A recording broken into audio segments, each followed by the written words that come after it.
ኢትዮጵያ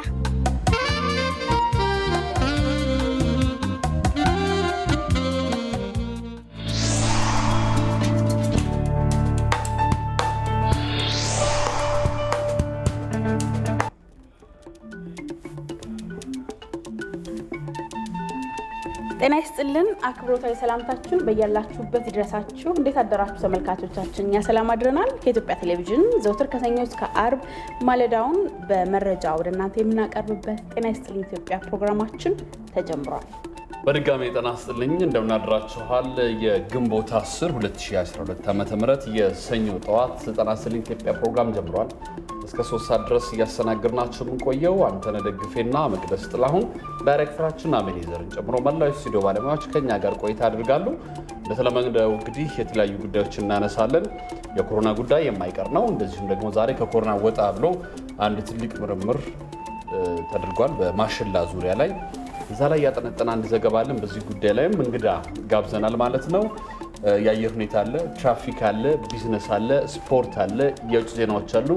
በመጨረሻም ዓለም አቀፍ ሚዲያዎችና የትስስር ገጾች ማህበራዊ ትስስር ገጾች ያነሷቸውን ጉዳዮች እንዳስስና እንጨርሳለን ማለት ነው። ቆይታችሁን ከኛ ጋር እንድታደርጉ ግብዣችን ነው። ተመልካቾቻችን ዋና ዋና ጉዳዮቻችንን እናስተዋውቃችሁ። ቀዳሚ የምናደርገው አጀንዳ መንግስት ከ2 ሚሊዮን ብር በላይ ወጪ ያደረገበት የማሽላ ምርምር ውጤት በሁለት አካላት አለመግባባት ወደ ተግባር ሊለወጥ ሳይችል መቅረቱ ተገልጿል። ስለዚህ ምርምር ከዚህ ቀደም በጤና ይስጥልኝ ኢትዮጵያችን ላይ በተደጋጋሚ ጊዜ ሽፋን የሰጠነው ጉዳይ ነበረ። ለምን ወደ ተግባር መቀየር አልቻለም ስንል እንጠይቃለን። ያሉ መረጃዎችን ወደ እናንተ እናካፍላለን።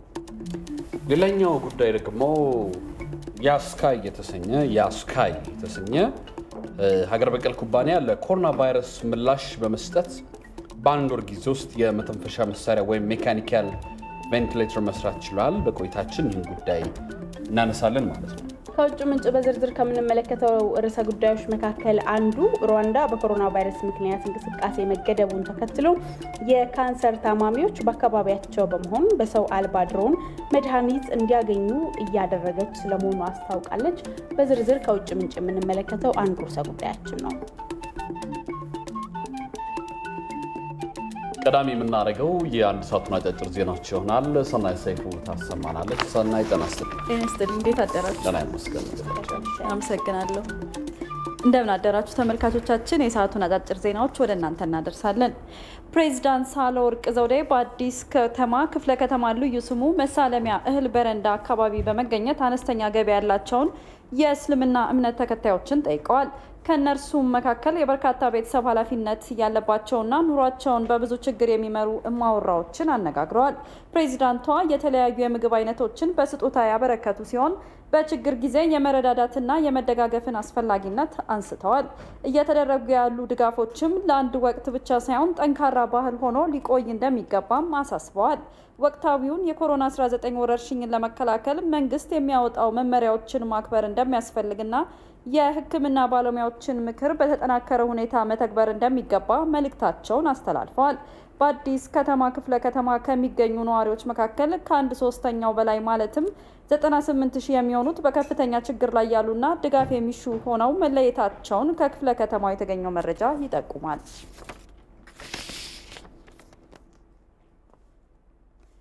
ኢትዮጵያን በኮሮና ቫይረስ ክፉኛ ከተጎዱ ሀገራት ትምህርት በመውሰድ ከመቼውም ጊዜ በተሻለ ሁኔታ ጥንቃቄ እንዲያደርጉ ጠቅላይ ሚኒስትር አብይ አህመድ ጠየቁ። ጠቅላይ ሚኒስትሩ በፌስቡክ ገጻቸው የኮሮና ቫይረስ ስርጭት በመላው ዓለም እየተስፋፋ መምጣቱንም ገልጸዋል። በኮሮና የተያዙ ሰዎች ቁጥር 4.7 ሚሊዮን ከፍ ማለቱንና የሟቾችም ቁጥር 313,000 ማሻቀቡን አንስተዋል። ቁጥሩ በየጊዜው እንደሚጨምርም ሁኔታዎች ያመላክታሉ ያሉት ጠቅላይ ሚኒስትሩ በቫይረሱ በከፍተኛ ሁኔታ ከተጠቁት ውስጥ አብዛኞቹ ያደጉ ሀገራት መሆናቸውንም ጠቅሰዋል። ሀገራቱ በፍጥነት እርምጃ ባለመውሰዳቸውና የቫይረሱን ስርጭት ለመግታት ፖሊሲዎችን ተግባራዊ ባለማድረጋቸው ሲጸጸቱ መታየታቸው ለኢትዮጵያውያን ትልቅ ትምህርት ነው ብለዋል። ቫይረሱን ለመከላከል እስካሁን ክትባት ያለማግኘቱን ተከትሎ አሁን ላይ በቫይረሱ ላለመያዝ ርቀትን መጠበቅ፣ እጆችን ቶሎ ቶሎ መታጠብ፣ ማስክ መጠቀምና ለተወሰነ ጊዜ በቤት ውስጥ መቆየት ይኖርብናል በማለት አስታውሰዋል። ጠቅላይ ሚኒስትሩ በመልእክታቸው ኢትዮጵያውያንና በኢትዮጵያ የሚገኙ ሁሉ ያለመዘናጋት የወጡ መመሪያዎችን እንዲተገብሩ አሳስበዋል። የጤና ሚኒስቴር የኮቪድ-19 ወረርሽኝን ለመከላከልና ለማከም የሚረዱ 2.2 ሚሊዮን ብር የሚያወጡ የሕክምና ቁሳቁሶች ድጋፍ ተበረከተለት። የሕክምና ቁሳቁስ ድጋፉን ያደረገው ዓለም አቀፍ የበጎ ፈቃደኞች ስብስብ የሆነው ሮታሪ አዲስ አበባ ምዕራብ ክለብ በጤናው ዘርፍ ላይ ለኢትዮጵያ በርካታ ድጋፎችን በማበርከት አጋርነቱን እያሳየ የሚገኝ ግብረሰናይ ድርጅት መሆኑን የጤና ሚኒስትሯ ዶክተር ሊያ ታደሰ ተናግረዋል። ድጋፉ 1100 አልጋዎች ለተዘጋጁለት የሚሊኒየም አዳራሽ የሕክምና ማዕከል የሚውል ሲሆን በቀጣይ ደግሞ አጋዥ የመተንፈሻ ቬንቲሌተሮችን ጨምሮ የተለያዩ ቁሳቁሶችን ከውጭ በማስገባት ድጋፍ ለማድረግ ቃል መግባታቸውን ሚኒስትሯ ተናግረዋል።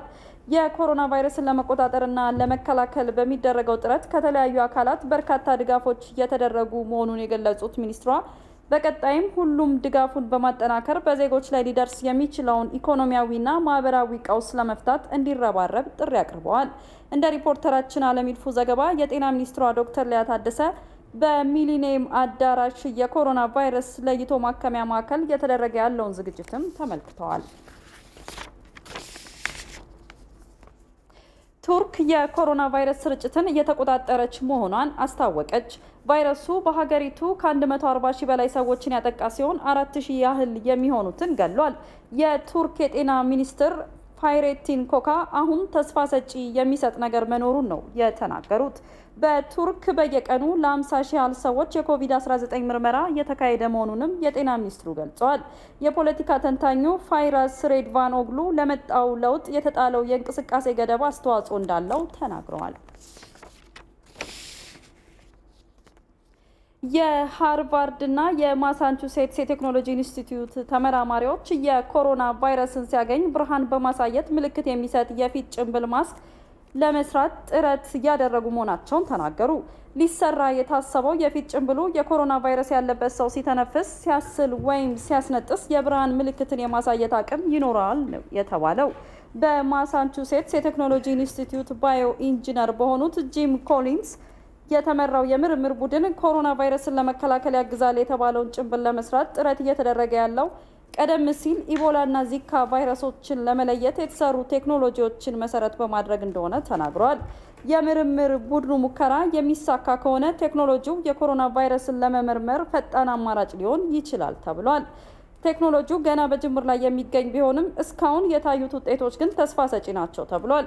ፕሮጀክቱ ውጤታማ ከሆነ ቡድኑ በቅርብ ጊዜ ውስጥ የፊት ጭንብሉን አምርቶ ለሕዝቡ ለማሰራጨት ተስፋ አድርጓል። ዘገባው የዘ ኢቪኒንግ ስታንዳርድ ነው። ዜናው አበቃ። መልካም ቆይታ ይሆንላችሁ። ዜናዎቹን ጨርሻለሁ። እናመሰግናለን።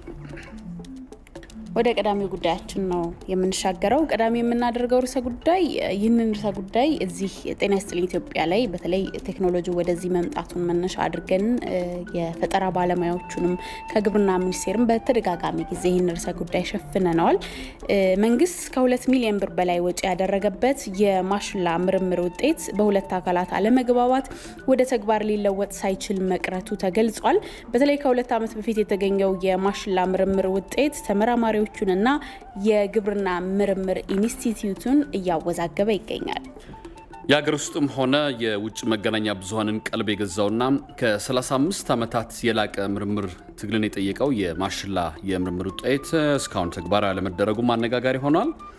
ተመራማሪው ሎሬት ታለጌታ ልዑል እንዳሉት አንድ ጊዜ ተዘርቶ በአመት ከ2 እስከ 3 ጊዜ ምርት የሚሰጠውና ድጋሜ ማረስና መዝራት ሳያስፈልግ ለ7 ከዚያ በላይ ዓመታት ማለት ነው ምርት ሊሰጥ የሚችለው የማሽላ ምርምር ውጤቶች ሌሎች ተጠቃሚዎችንም ይዟል ይላል። ሁለት ጥቅም ይሰጣል ይሄ ማሽላ። ምንድነው አንደኛው ጥቅሙ ያው ፍሬ በደንብ ይሰጣል። ፍሬ በደንብ ከሰጠ ደግሞ ለሰው ልጅ ምግብ ገበሬው አንዴ በአመት አንስቶ የመጀመሪያውን ዘርቶ ካነሳ በኋላ በሁለተኛው ዙር ላይ በሁለት እጥፍ የዛን እህል ምርት ቢያገኝ ጠቀሜታው ትልቅ ነው። ረሃብን ኮንትሮል እናደርግበታለን ማለት ነው። ሁለተኛው ሌላው ጥቅሙ ደግሞ እሱ እንኳን ቢቀር በምርቱ እንኳን ቢቀር እነኚህ ሰብሎች በአመት ሙሉ ምርት ቅጠል ስለሚያወጡ ይሄ ቅጠሉ ለመኖ ከብቶችንና ለሲሌጅ እየተደረገ ከፍተኛ ወተት ማምረት የሚያስችል ከብትን ማርባትና ስጋ ማድለብ የሚያስችል ጠቀሜታ አላቸው። ይህ የማሽላ ዘር በሄክታር ከ60 እስከ 75 ኩንታል ምርት እንደሚሰጥ የታመነበት የምርምር ውጤት ነው። ይፋ ከተደረገ በኋላ 2 ዓመታትን ቢያስቆጥርም በተመራማሪዎቹና በግብርና ምርምር ኢንስቲትዩት አለመግባባት ምክንያት እስካሁን ድረስ ወደ ተግባር አልተቀየረም። ከአንድ ዓመት በፊት እዚህ ስቱዲዮ በነበረን ከዚህ ምርምር ጋር የተያያዘ ቆይታ እንግዲህ በሚቀጥለው ዓመት መስከረም ላይ ወደ አርሶ አደሩ ይተላለፋል የሚል መረጃውን ለተመልካቾቻችን እኛም ስናቀርብ ነበረ። ይህ ደግሞ ሊሆን የቻለው ከምርምር ተቋሙ ጋር መስማማት ባለመቻሉ እንደሆነ ነው ሎሬት ታለጌታ የሚገልጹት። እንግዲህ ይህ ሊሆን የቻለው ከምርምር ተቋም ጋር መስማማት ባለመቻሉ እንደሆነ ሎሬት ታለ ገልጸዋል። እንግዲህ የእሳቸውን እስቲ ሀሳብ ተከታትለን እንመለስ። ግብርና ምርምር ጋር ተጣምረን አብረን ለመስራት ከሀሳቡ ጀምሮ ብዙ ጊዜ ለተመራማሪዎቹ በግሌም እንደው በቡድንም ደረጃ እንዲሁ ይህንኑ አብረን እንድንሰራ ብዙ ጊዜ ስንጠይቅ ነው የቆየነው። ግን እንዲህ አይነት ሀሳብ እንደማይመከር ነው ውጤታማ እንደማይሆን እኔ የነገሩን። በዚህ ላይ ጊዜያችሁን ባታባክኑ፣ ይሄ እኛ እንኳን እናንተም ጊዜያችሁ ላባከናችሁበት እዛ እናዝናለን። ግን እኛን ደግሞ ከእናንተ ጋር ገብተን ጊዜያችንን ማባከን የለብንም። ስለዚህ ይሄ ውጤታማ ስለማይሆን እንደዚህ አይነቱ ነገር ከምትሰሩ ሌላ ነገር ብትሰሩ የተሻለ ነው የሚል አቋም ነበራቸው። ስለዚህ መግባባት አልቻልንም ነበረ ከምርምር ተቋሙ ጋር።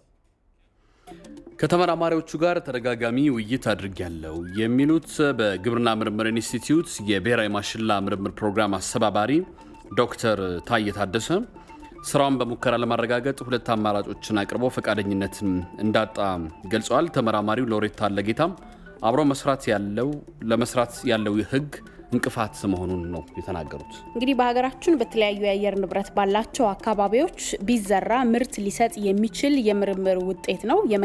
መንግስትም 2 ሚሊዮን ያክል ብር የመንግስትን መዋለ ንዋይ ጠይቋል።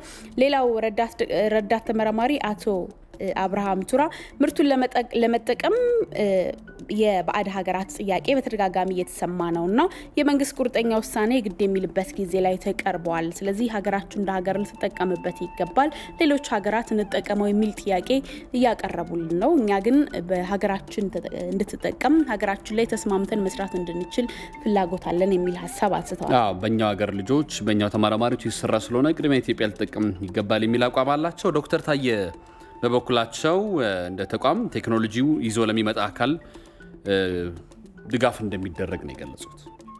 የምርምር ድጋፍ ጥያቄዎች ቴክኒካል ድጋፍ ከመስጠት ባለፈ በጀት ደግፈን የመስራት ሁኔታዎች ብዙ የሉ።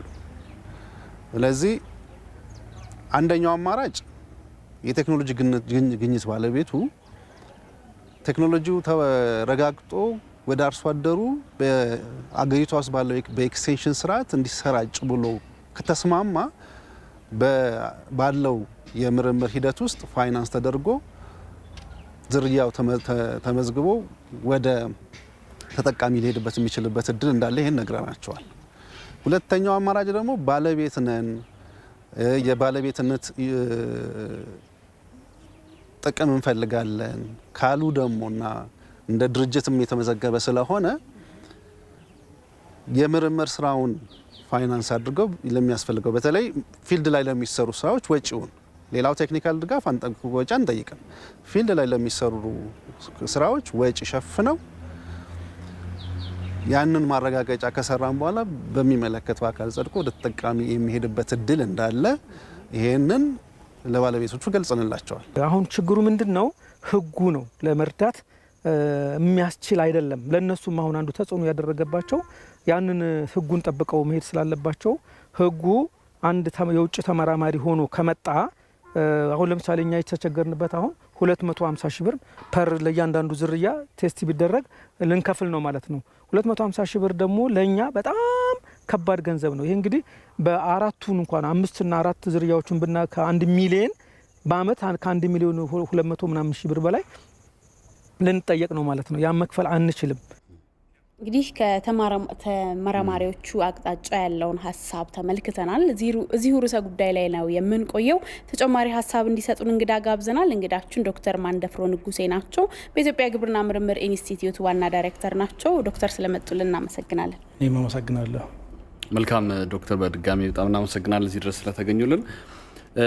እንግዲህ ምርምሩ ምንድነው ከሚለውን ጀምር። የማሽላ ምርምር እንግዲህ ሎሬት ከሰሩት ምርምር አንጻር አንዴ ተዘርቶ በአመት 2-3 ጊዜ ምርት ሊገኝበት የሚችል ድጋሜ ማረስን ድጋሜ ሌላ የግብርና ሂደቶችን የማይጠይቅና በጣም ውጤታማ ነው የሚል ነገር አንስተዋልና እስቲ እዚህ ላይ ማሽላው ላይ ያለው ነገር ማሽላው ላይ የሰራው ምርምር እናንሳ። መጀመሪያ ማሽላ በባህሪው እንግዲህ ሌሎች ሰብሎችም አሉ። አንዴ ተዘርተው የሚያስፈልጋቸውን ምግብና መጠጥ ከሰጣቸው ውሃና ንጥረ ነገር ማለት ነው ለረጅም ጊዜ ይቆያሉ። ማሳም ላይ ይሁን ከማሳም ውጭ የሚሆን ይቆያሉ። ይሄን ሲደረግ ምንድን ነው የሚሆነው? አንድ ማሽላ የተዘራ ይወጣል። ከወጣ በኋላ ከሱ ላይ ምርቱን እንሰበስባለን። ያ ማሽላ ተመልሶ ምርት አይሰጥም፣ ይሞታል። ሲሞት ከስሩ ስላለ ልክ እንደ ሸንኮራ ቲለር ያበቅላል። በአማርኛ ተወላጆች ይወጣሉ። እነዛ ሲወጡ ምንድን ነው የሚሆነው? በርካታ ይሆናሉ። አንድ ከመሆን ብዙ ይሆናሉ፣ በዙሪያው ስለሚወጣ ማለት ነው። እነዛ በዙሪያው የሚወጡት ለወላጃቸው ሲሰጥ የነበረው ምግብ ንጥረ ነገርና ውሃ ለሁሉም አይበቃም። ምክንያቱም የነሱ ሩት ዞን ወይም ስራቸው ሊደርስ የሚችልበት ቦታ ላይ ምግብ ይሻማሉ። ሲሻሙ ምንድን ነው የሚሆነው? አባታቸው ወይም ወላጃቸው ያደገውን ያክል አያድጉም። ወላጃቸው የሚሰጠውን ያክል ምርት አይሰጡም። ቴዎሬቲካሊ እኔ የማውቀው ይሄንን ነው።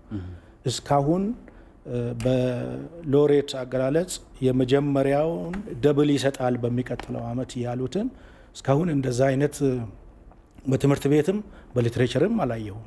አላረጋግጥንም ነው እናንተ ነው የምትሉት? አላረጋግጥንምም የለምም።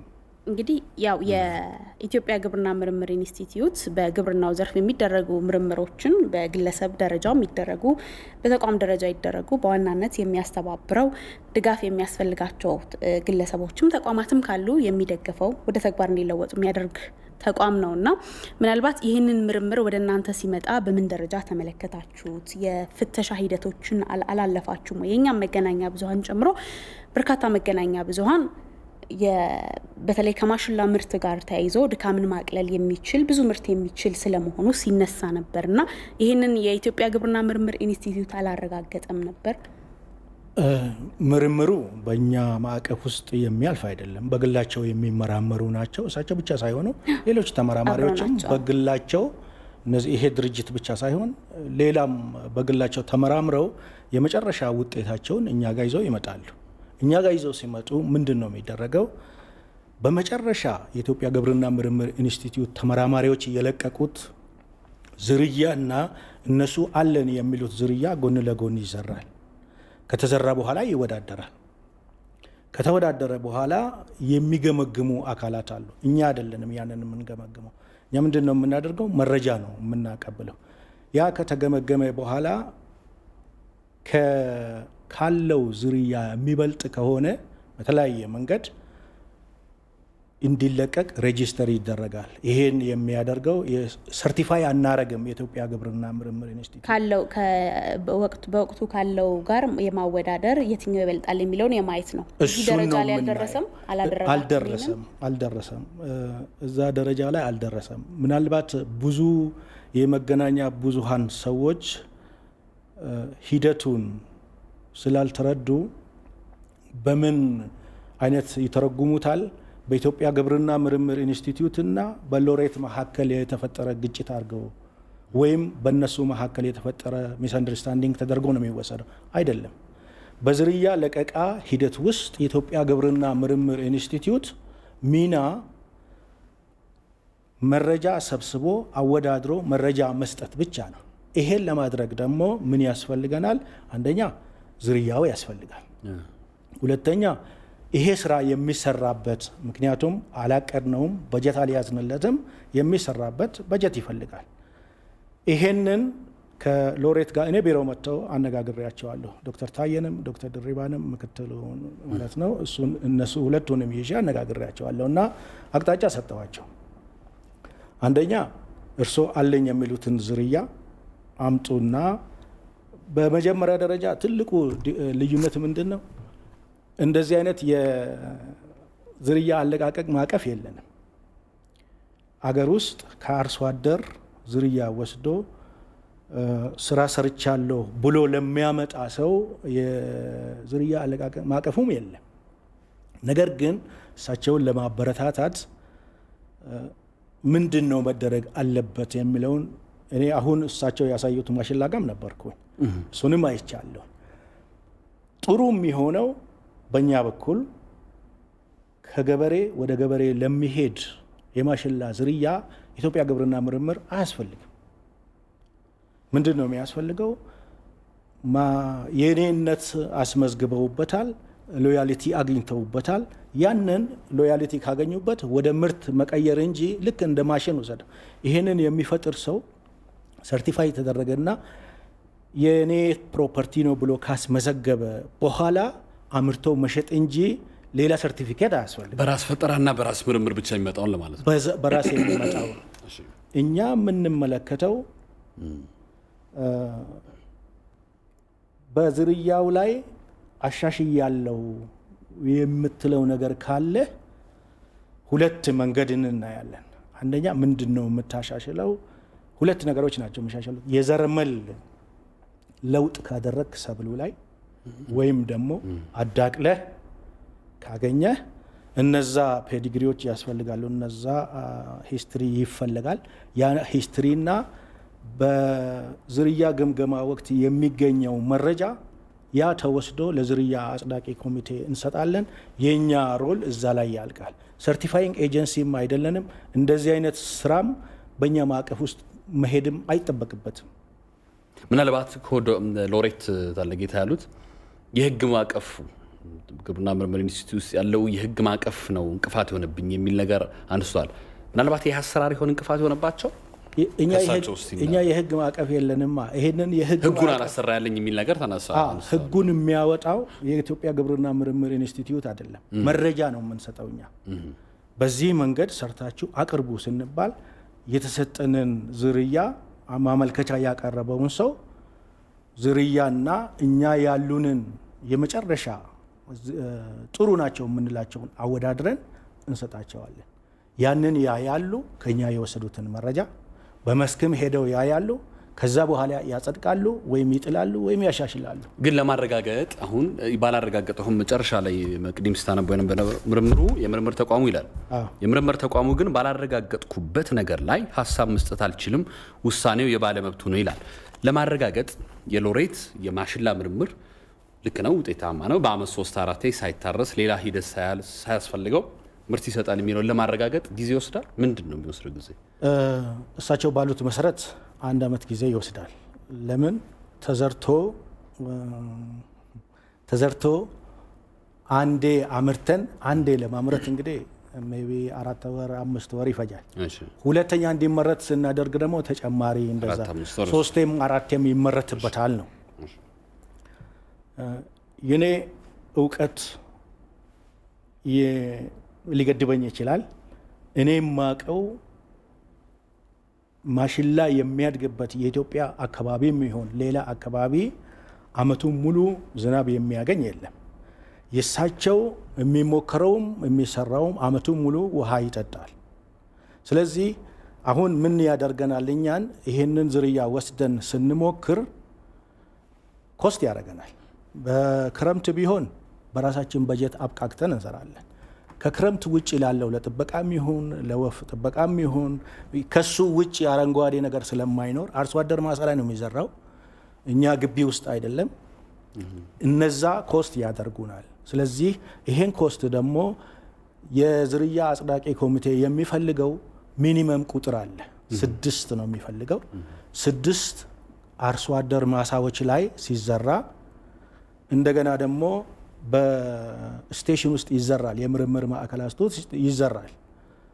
ይሄንን 3 እንኳን ብንዘራ ምርምር ማዕከላት ውስጥ 9 አንድ ለተጠባባቂ ብንዘራ 10 250 ሺህ ብር ተጠይቋል። ለአንድ ዝርያ ሳይሆን አጠቃላይ ሙከራውን ለመስራት ነው የተጠየቀው። ይሄንን ለ10 ስታካፍለው 25 ሺህ ብር ነው። 25 ሺህ ለአንድ የቀን ሰራተኛ 100 ብር ነው የምንከፍለው እና ያ በቂ ኮስት ሆኖ ሳይሆን አትሊስት የሌበሩን እንዲችል የወፍ ጠባቂውንና የጉልበት ሰራተኞችን እንዲችል እንጂ የምርምር ሰራተኞቹን ደሞዝ እዛ ላይ አድሚን ኮስት ብንጨምርበት ትልቅ ነው። የውጭ ኩባንያዎችን እንደዛ ነው የምናስከፍላቸው። በአንድ ሮው ነው የምናስከፍላቸው። ለሳቸው ያስከፈልናቸው ማዕከል ውስጥ ለሚሰራው ብቻ የሚሰራ ያክል ነው ያስከፈልናቸው። ለምን? እሳቸውን ለማበረታታትም ጭምር ነው። የምርምር ውጤቴ ነው ብለዋል። ውጤታቸው ትክክል ነው ብሎ ሰርቲፋይ ያደረጋቸው ኤጀንሲ አለ ወይም ሚኒስትሪ አለ። ይሄ ከሆነ እኛ ደግሞ እስከ መጨረሻው ሄደው ውጤታማ እንዲሆኑ ነው የምንፈልገው። እሳቸው ውጤታማ ባለመሆናቸው እኛ የምንጠቀመው ነገር የለም። እሳቸው ውጤታማ በመሆናቸው ብዙ ሰው የስራ ኦፖርቹኒቲ ያገኛል። በትክክል ይሄ ነገር ከሰራ አርሶ አደሮችም ጥቅም ያገኙበታል። በመሀል ያሉት ቫልዩ ቼኑ ላይ ያሉት ነጋዴዎቹም የቀን ሰራተኞቹም ብዙ ጥቅም ያገኙበታል። እንደዚህ አይነት ኢኮኖሚያዊ ጠቀሜታ ያለው ነገር የሚገድብ ሰው ጤነኛ አእምሮ ያለው ሰው ሊሆን አይችልም እና እኔ ጋር ከመጡ በኋላ ከዶክተር ታዬ ጋር አገናኛቸው። ዶክተር ታዬ ከዶክተር አለሙ የማሽላ ፕሮግራም አስተባባሪ አለ፣ አምጡና ፋይናንሻሊ እናግዛቸዋለን አላቸው። አሁን ልዩነት የተፈጠረው እኔ ባለኝ መረጃ ወይም ከማሽላ ሰራተኞች የምሰማው ዘሩን መስጠት አልፈለጉም። ሎሬቱ ዘሩን ካልሰጡ ደግሞ እነዚህ ልጆች ሊዘሩ አይችሉም። ካልተዘራ ደግሞ ሊገመገም አይችልም። እዛ ላይ ነው ልዩነታቸው። ግብርና ሚኒስቴር ሰርቲፋይድ ወይንም ማረጋገጫ ተሰጥቶታል። ይሄ ምርምር ውጤት 35 ዓመታት ፈጅቷል ተብሏል። በመንግስት ደረጃ እውቅና ተሰጥቶታል አይደል? ግብርና ሚኒስቴር እውቅና አልሰጠው። ለዚህ እውቅና ነው አሁን የሚሰራው። ስለዚህ ገና እውቅና የማግኘት ሂደት ላይ ነው ያለው። እውቅና አልተሰጠውም ማለት ነው። እውቅና መስጠትና ወደ ምርት ማስገባት የተለያዩ ሰርቲፊኬሽን ናቸው። የተለያየ ኤጀንሲ ነው።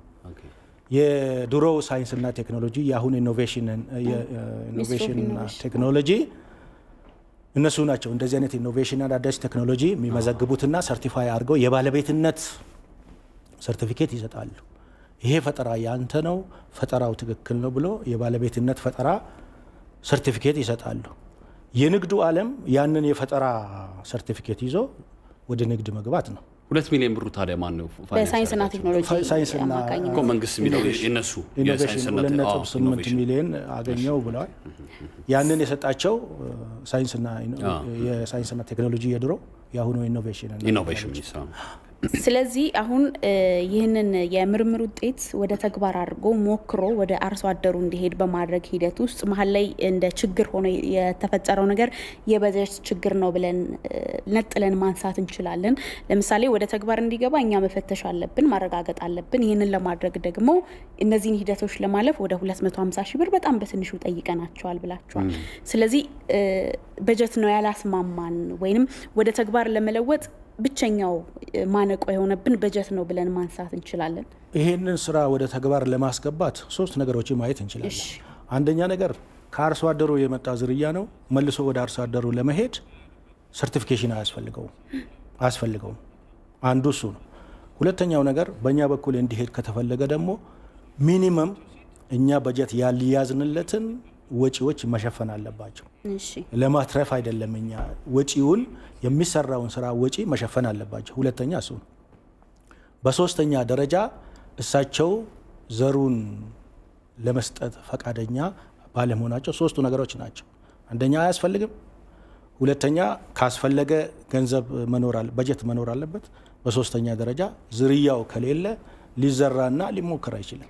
በእርሳቸው ማሳ ላይ ሙከራ እየተደረገ ነበርና እዛ ሄዶ ሙከራውን ማየት አልተቻለም። የማይቻልበት ምክንያት ሳለ እንግዲህ ማነጻጸሪያ የለውም። አንደኛ የተዘራውም እና ያየነው ከማሽላ ማምረቻ ውጪ ነው፣ አቃቂ ነው። እዚህ አስቱ ውስጥ ነው የተዘራው።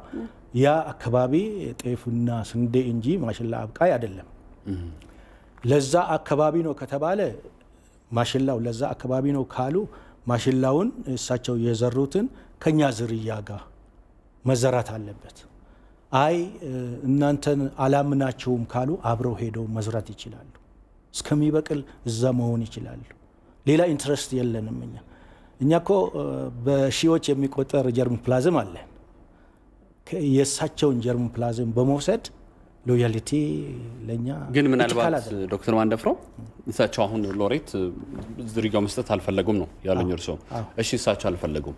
ምናልባት እናንተ ጋርስ ያለ የማሽላ ዝርያ ካለም እስቲ እናንተ ስጧቸው ነው ወይ? እንደዛ ይቻላል? እንደዛ አይነት አሰራር ይፈቅዳል? እኛ እንኩ ይሄን ዝርያና ሲሞክሩ ማለት ፈቃደኛ ነን። የመጨረሻ የለቀቅናቸውን ዝርያዎች በሙሉ እንሰጣቸዋለን። የፐብሊክ ፕሮፐርቲ ነው እኮ። ያንን ግን እኛ አይደለም ሰርቲፋይ የምናደርገው። ይህንን ሊፈቅድላቸው የሚችሉ የዝርያ አጽዳቂ ኮሚቴ እንጂ እኛ አይደለም። ዘር መውሰድ ከፈለጉ ማዳበሪያም ለኛ ዝርያዎች የሚያስፈልግ ማዳበሪያም አብረን ጨምረን እንሰጣቸዋለን። ገለልተኛ አካል ግን የሚባል ነገር አለ በዚህ በምርምር ሂደት ውስጥ። ለምሳሌ ከናንተ ውጭ ከኢኖቬሽን ሚኒስቴር ውጭ ሁለታችሁን በገለልተኝነት ላይ የሚችል አካል ሊኖር ይችላል? ገለልተኛ አሁን የዝርያ አጽዳቂ ኮሚቴው ነው። ገለልተኛ ነው። ከዩኒቨርሲቲ፣ ከክልል፣ ከፌዴራል የተውጣጣ ኮሚቴ ነው። አሁን የሚመራው የአለማያ ዩኒቨርሲቲ ነው። አለማያ ዩኒቨርሲቲ ነው። ይሄ ገለልተኛ ቡድን የሚባለው ያ ቡድን ነው። እንግዲህ አገራችን ውስጥ መዋቅሩ ስለሌለን ነው እንጂ እኛ ልክ እንደ ሎሬት የምርምር ተቋም ነን። የሌሎቹን ለእገዛ ነው የምንሰራው እንጂ ልክ ሎሬት እንደሚሰሩት እኛ አለን። ልክ የውጭ ኩባንያዎች እንደ ፓዮኒር እንደ ሲጀንታ እንደዛ ነን። አሁን የነሱንም እኛ ነን የምንሞክርላቸው። ያመጣሉ፣ ዝርያውን ይሰጡናል፣ ኮስት ይሸፍናሉ። ከዛ የዝርያ አጽዳቂ ኮሚቴ መጥተው ይገመግማል። ከገመገመ በኋላ ወይ ይለቀቃል ወይ ይወድቃል። በዛ ሂደት ነው የሚሄደውና ከኢትዮጵያ ግብርና ምርምር ጋር እንደማያያዝ ለመግለጽ ፈልጌ ነው። ምናልባት ሌላው መንግስት ወደ 2 ሚሊዮን ብር በላይ ወጪ አድርጌበታለሁ ብሏል። በተለይ በኢኖቬሽንና ቴክኖሎጂ ሚኒስቴር አማካኝነት በየትኛውም ዘርፍ የሚመጡ ምርምሮች፣ ቴክኖሎጂዎችን በመደገፍ ሂደት ውስጥ ወደ 2 ሚሊዮን ብር ፈሰስ ተደርጎበታል። በዚህ ሂደት ውስጥ የቀጥታ የሚመለከተው የግብርና ምርምር ኢንስቲትዩት ነው። ምክንያቱም ለግብርናው ኢንዱስትሪ እየተደረገ ያለ ምርምር ነውና የኢኖቬሽንና ቴክኖሎጂ ሚኒስቴር በዚህ የምርምር ሂደት ውስጥ በመሀል ከናንተ ጋር የመገናኘት መረጃ የመለዋወጥ ስለ ምርምሩ ስለ ቴክኖሎጂው አብሮ የመስራት ነገሩ አልነበረም ወይ? እኔ አሁን ነው የመጣሁት፣ አዲስ ነኝ። ስህተት ግን ተፈጽሟል። በእኔ እምነት ትክክለኛ የሆነ አካሄድ አይደለም። ለዚህ መንግስት ያቋቋመው ኢንስቲትዩሽን ካለ ያ ኢንስቲትዩሽን አትሊስት ለውሳኔው አስተዋጽኦ ማድረግ አለበት ባይ ነኝ። ሽልማት ተሰጥቷቸዋል፣ ጥሩ ነው። ኢትዮጵያዊ ናቸው፣ ሰርተዋል፣ ይገባቸዋል። ብዙ ጥያቄዎች በዛ ዙሪያ ይነሳሉ እና ተናቦ መስራት አስፈላጊ ነው።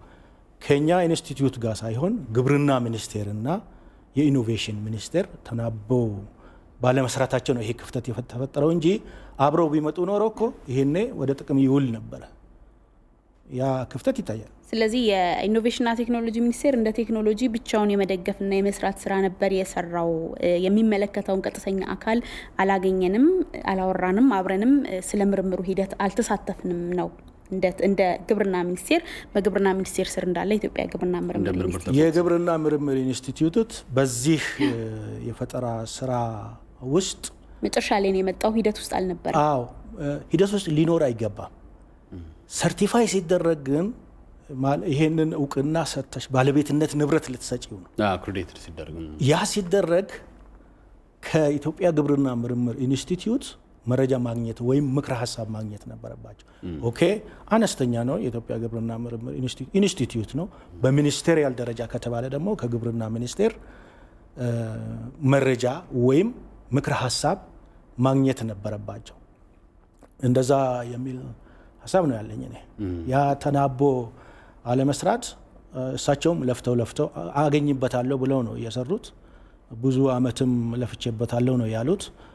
እንግዲህ ይህ እንደዚህ አይነት ክፍተት ሲፈጠር ለሳቸውም ለሌሎቹም የሚጠቅም ምርምርም ሆኖ ከተገኘ እንደ ሀገርም በመሀል ያሉ አለመናበቦች በራሳቸው የሚኖራቸው ተጽዕኖ አለ። ቀደም ሲል እሳቸው ሲገልጹት የነበረው የውጭ ሀገር ሰዎች ከኢትዮጵያ ውጭ ምርቱን እንጠቀመው የሚል ነገር እየመጣ ነው የሚል ሀሳብም አንስተዋል እና ምናልባት ዶክተር ምን ይሁን ነው አሁን ለምሳሌ የእርስዎን ሀሳብ ነው እንደ ግብርና ምርምር ኢንስቲትዩት ዋና ዳይሬክተር ምንድን ነው መደረግ ያለበት?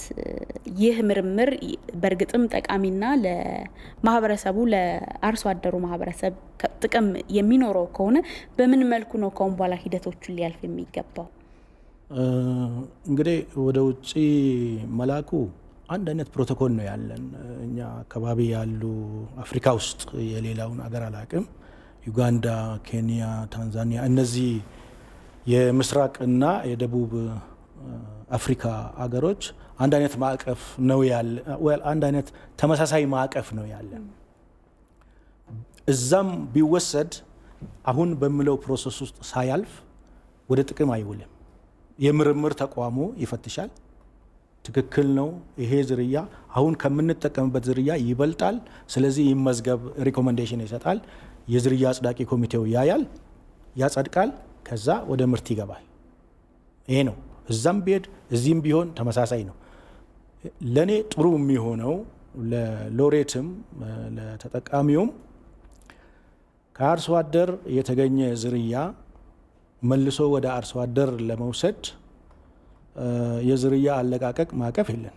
ስለዚህ ከአርሶ አደር ወደ አርሶ አደር አሁንም እኮ በገበያ ይቀያየራል ሰው። ያ ነው። ሌላው እንግዲህ የእኛ ተመራማሪዎች የሚያነሱ ጥያቄ ምንድን ነው ያደረጉት? ከአርሶ አደር አመጡ፣ ከዛ ምንድን ነው 30 ዓመት ያደረጉት? በሳይንስ ዓለም ያንን ለመናገር ፈቃደኛ አይደለም ሎሬት። ምንድን ነው ያደረጉት? ዘረመሉን ነው የለወጡት? አዳቀሉ? ምንድን ነው ያደረጉት? ያንን ፓርት አይናገሩም። እንደ ቢዝነስ ምስጢር ላይናገሩ ይችላሉ። ፕሮሰሱን ግን ማናገር አለባቸው ብዬ ገምታለሁ። እንደ ግዴታ ነው። ለምሳሌ በራሴ መንገድ ይሄንን አድርጌዋለሁ ብለው ሌላ ሰው ይወስድብኛል ወይ ሀሳቡ ይወሰዳል ብለው ካሰቡ በሚስጥር የመያዝ መብት የላቸውም። እስከ እውቅና እስከሚያገኙ ይችላሉ። እውቅና ካገኘሽ በኋላ ለእውቅናሽ ለሰራሹ ፈጠራ ሽልማት ከተሰጠሽ ያንን ኮምፐንሴት የሚያደርግ ከተሰጠሽ በኋላ የፐብሊክ ፕሮፐርቲ ነው የሚሆነው። ምንድን ነው የሚያገኙት እሳቸው? ከዛ በኋላ ሎያሊቲ ሰው በተጠቀመ ቁጥር ከዛ የሚመጣ ኢንካም ወይም ታክስ ላይ የሚከፈላቸው ፊ ሊኖር ይችላል። ከዛ በኋላ ግን እንደገና ምስጢር ሊሆን አይችልም። አሁን የውጭ ኩባንያ ትላልቅ ኩባንያዎች እንደ ሲጀንታ፣ ፓዮኒር ሌሎችም እስከ መጨረሻ ድረስ በኮድ ነው የሚላከው። እሳቸውም እኮ ኮድ አድርገው ሊልኩ ይችላሉ።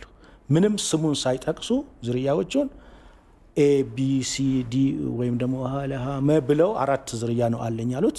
ለአራቱ የራሳቸውን ስም ሰጥተው ለእኛ ሳይነግሩን ዘሩን ብቻ ቢልኩ ይዘራል፣ ችግር የለም። እኛ እሱን ለማወቅ ጥረት አናደርግም። ከተረጋገጠና ከተመዘገበ በኋላ የዝርያ አጽዳቂ ኮሚቴ ሂስትሪውን ይፈልጋል። ምክንያቱም ያለ አግባብ ከአርሶ አደር ሎያሊቲ ክፍያ እንዳይጠየቅበት ከሌሎች ፔዲግሪ ጋር ይታያል። ወጣ ብለን ስናይ ደግሞ የኛ አቅም እዛ አልደረሰም እንጂ ልክ እኔ ፎቶግራፍ እንደምነሳው ዝርያዎቹ የዘረመላቸው ሲኩዌንስ ይደረጋል። ያ የሲኩዌንስ ማፕ ከማንኛውም የማሽላ ዝርያ ማፕ ጋር አይገናኝም። ልክ ለከተሞች ፎቶግራፍ አንስተን ዶት እንደምንሰጣቸው አዲስ አበባ የራሷ ዶት አላት፣ አዋሳ እንደዛ እያለ እንደምንሄደው እዛ ደረጃ ባለመድረሳችን እንጂ ያ ማፕ ከተደረገ በኋላ ማንም ሰው የኔ ነው ሊል አይችልም። መረጃ አለኝ እኔ ያንን መረጃ አቅርቤ ከስሼ የሚገባኝን ጥቅም ማግኘት እችላለሁ። እንደዛ ነው የሚሰራው። ምናልባት መጨረሻ ላይ ዶክተር ማንደፍሮ ምን ሊደረግ ይገባል? በዚሁ ዝግም መሀል ቅድም መቅደስ አንስተዋል፣ ዜናው ላይ ምን ተነስቷል?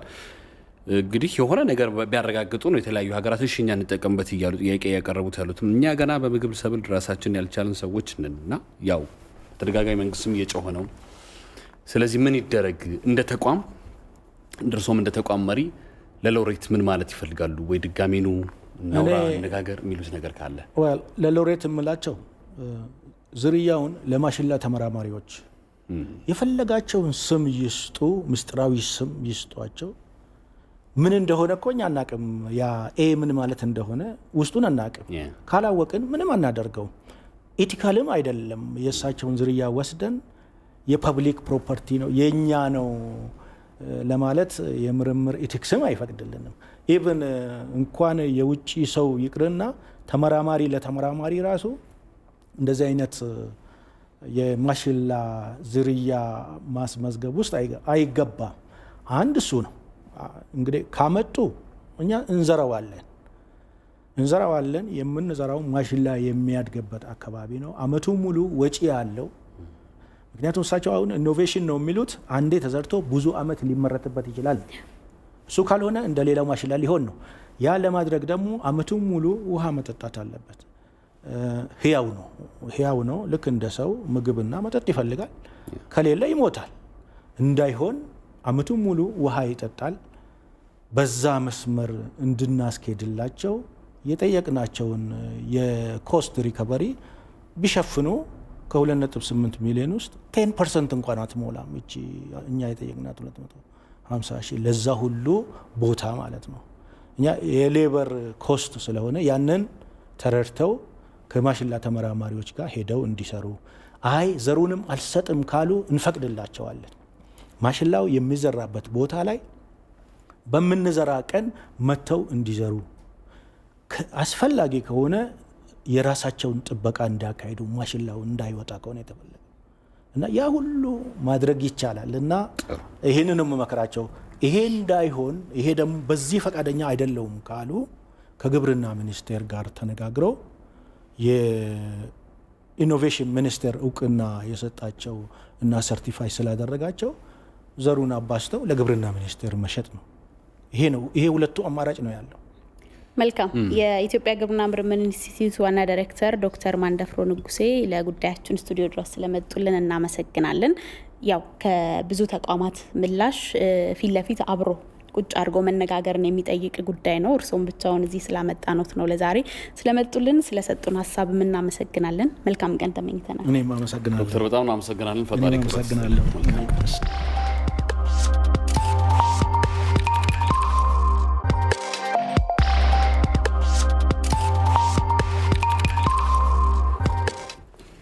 እንግዲህ ቀዳሚው አጀንዳችን ላይ ያው ሁሉንም ጥሩ ቆይታ ነበር ያደረግነው። እንግዲህ በቀጣይ ደግሞ የሚመለከታቸውን ሰዎች ትክክለኛ ሰዎች ፊት ለፊት አገናኝተው ሀሳቦችን እንዲፈሱ ማድረግ መቻል የሚጠበቅብን ይመስላል። በዚህ ደቂቃ ውስጥ ግን መቅደስ ምርምር ምን ያህል ከባድ፣ በተለይ ግብርና ላይ ሰብል ላይ የሚሰራ ምርምር ምን ያህል የሆነ ግንዛቤ አላገኘሽም? እኔ ያው ከዚህ ከውዝግቡ በስተጀርባ የማየው ነገር ምርምር ምን ያህል ይሄ ፕሮቶኮል የሚባለው ማዕቀፍ የሚባለው ነገር ምን ያህል ስርዓቱን ጠብቆ እንደሚሄድ፣ ምን ያህል ውጣ ውረዶችን አልፎ የሰው ልጅን ለመመገብ እና ምርታማ ለማድረግ እንዴት ጥረት እንደሚደረግ ያየሁበት ነው።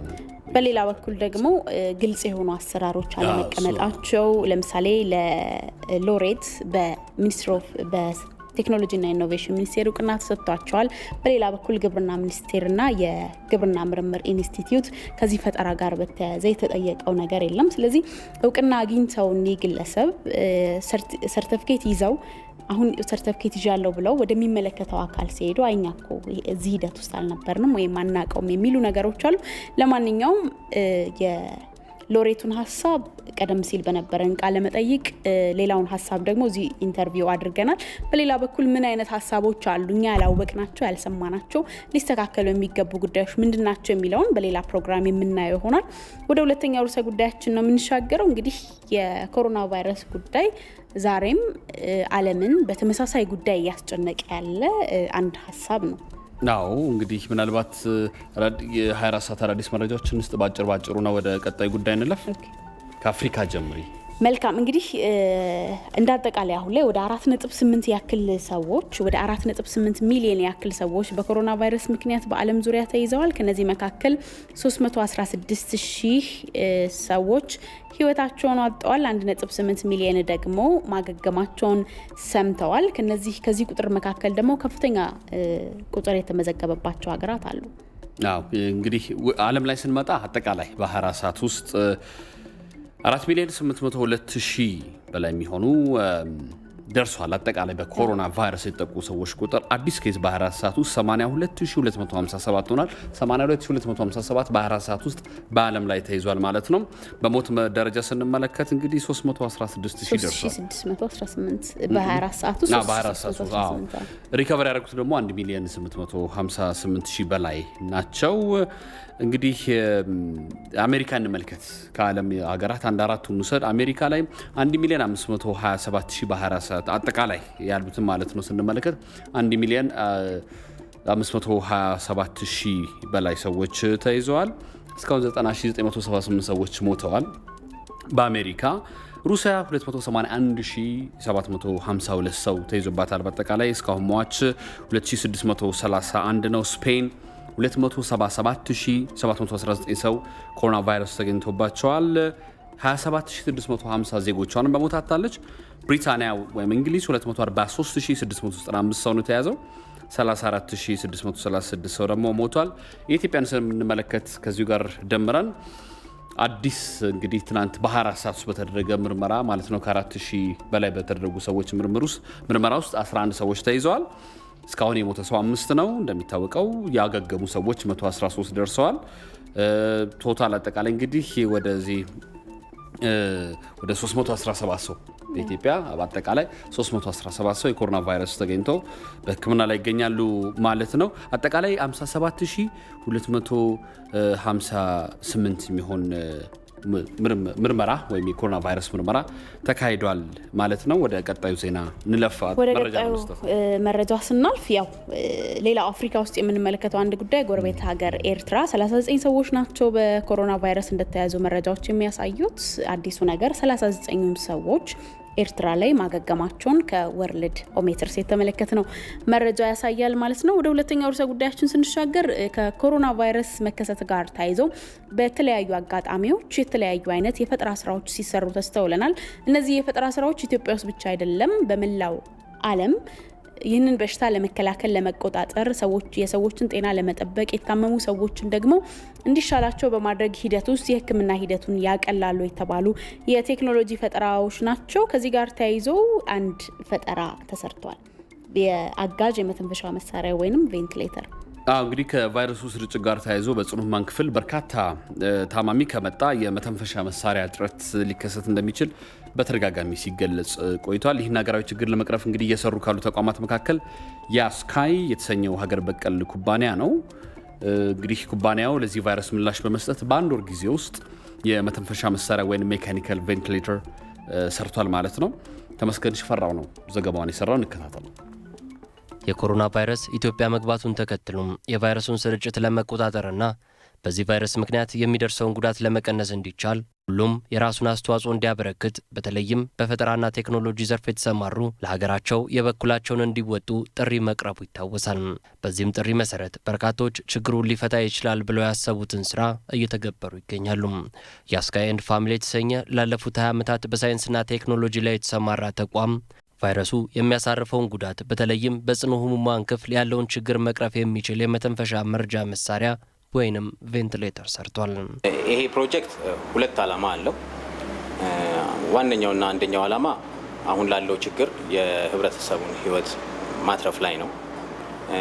ሁለተኛው ዓላማ ግን በተለይ ፈጠራዎች ወደ ተግባር ተቀይረው ችግር ፈተው ሁልጊዜ ከውጪ መፍትሄዎችን ከማፈላለግ ባሻገር እዚሁ ሀገራችን ውስጥ በራሳችን መፍትሄ መድረስ እንችላለን የሚለውን ማረጋገጥ ነው።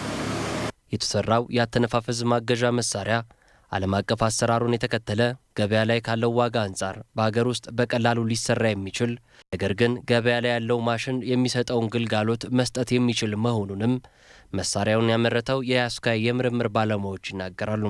ገበያ ላይ ያለውን ቬንቲሌተር ተከትለን የሰራ ነው። እሱ ላይ ያሉትን ሁሉ ፈንክሽናሊቲዎች እንዲያሟላ አድርገን ታሳቢ አድርገን እየሰራን ያለነው ነው።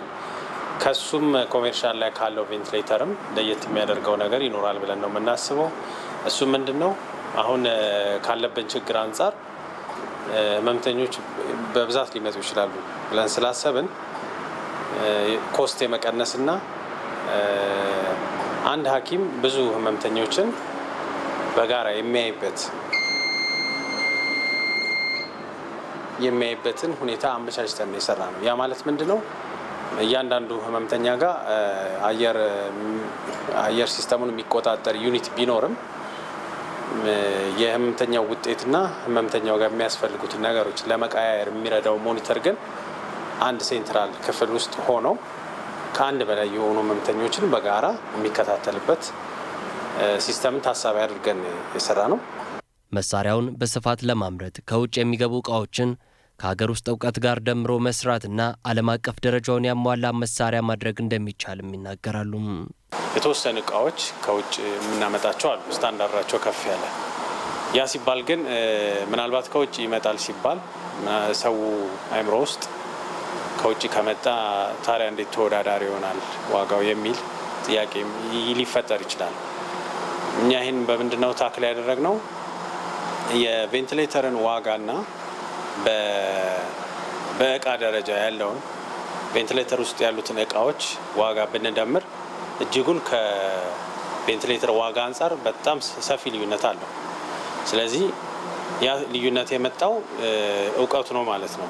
እነዛን እቃ አምጥተህ የምትገጣጥምበት እውቀት፣ በተጨማሪም ሶፍትዌር፣ እነዛን የኤሌክትሪክ ኮምፖነንቶች የሚያንቀሳቅሰው ሶፍትዌር አለ። ይሄ እውቀትና ሶፍትዌር እዚህ ሀገራችን እኛው ራሳችን የምንሰራው ስለሆነ ዋጋው እጅጉ ነው ያወርደዋል ማለት ነው። ስራውን በሰፊው ለመስራት የፈጠራ ስራዎችንም በአግባቡ ለመጠቀም እገዛ እንደሚያስፈልግም የካምፓኒው ስራ አስኪያጅ ኢንጂነር ሳሙኤል ይናገራሉ።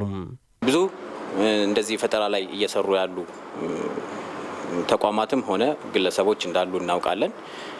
ተገቢውን ድጋፍ ካገኙ እነዚህ ሀሳቦች ወደ ተግባር ወርደው ችግሩን ይፈታሉ ብለን እናስባለን። ይሄ ለጊዜው ላለው በሽታ ብቻ ሳይሆን በመቀጠልም አገራችን ላለባት ትልቁ ድህነት መፍትሄ ይሆናል ብለን እናስባለን። ተግባራዊ ለማድረግ በርካታ ድጋፎች ያስፈልጋሉ። እነዚህ ማሽኖች ውድም ከመሆናቸው አንጻር በተለይ ዓለም አቀፍ ስታንዳርዳቸውን የጠበቁትን ማሽኖች ለማምረት የፋይናንስ አቅም ይጠይቃል። ይህንን በተለምዶ በነበረው አይነት አካሄድ ረጅም ጊዜ የሚፈጅ ከሆነ ለችግሩ አንደርስም ማለት ነው። ስለዚህ በፍጥነት የባንክ ብድሮች ሊሆን ይችላል፣ መንግስት ስለሆነ ገዢው አድቫንስ መስጠት ሊሆን ይችላል። ስለዚህ አፕሩቭ ከተደረገ በኋላ በቀላሉ በፍጥነት ወደ ምርቱ እንዲገባ ድጋፍ ያስፈልገዋል። የፈጠራ ስራዎችና ሀሳቦችን በተግባር በመግለጥ ችግሩን ዘለቄታ ባለው መንገድ ለመፍታት የሚመለከታቸው ባለድርሻ አካላት በተቀናጀ መልኩም ሊሰሩ ይገባል።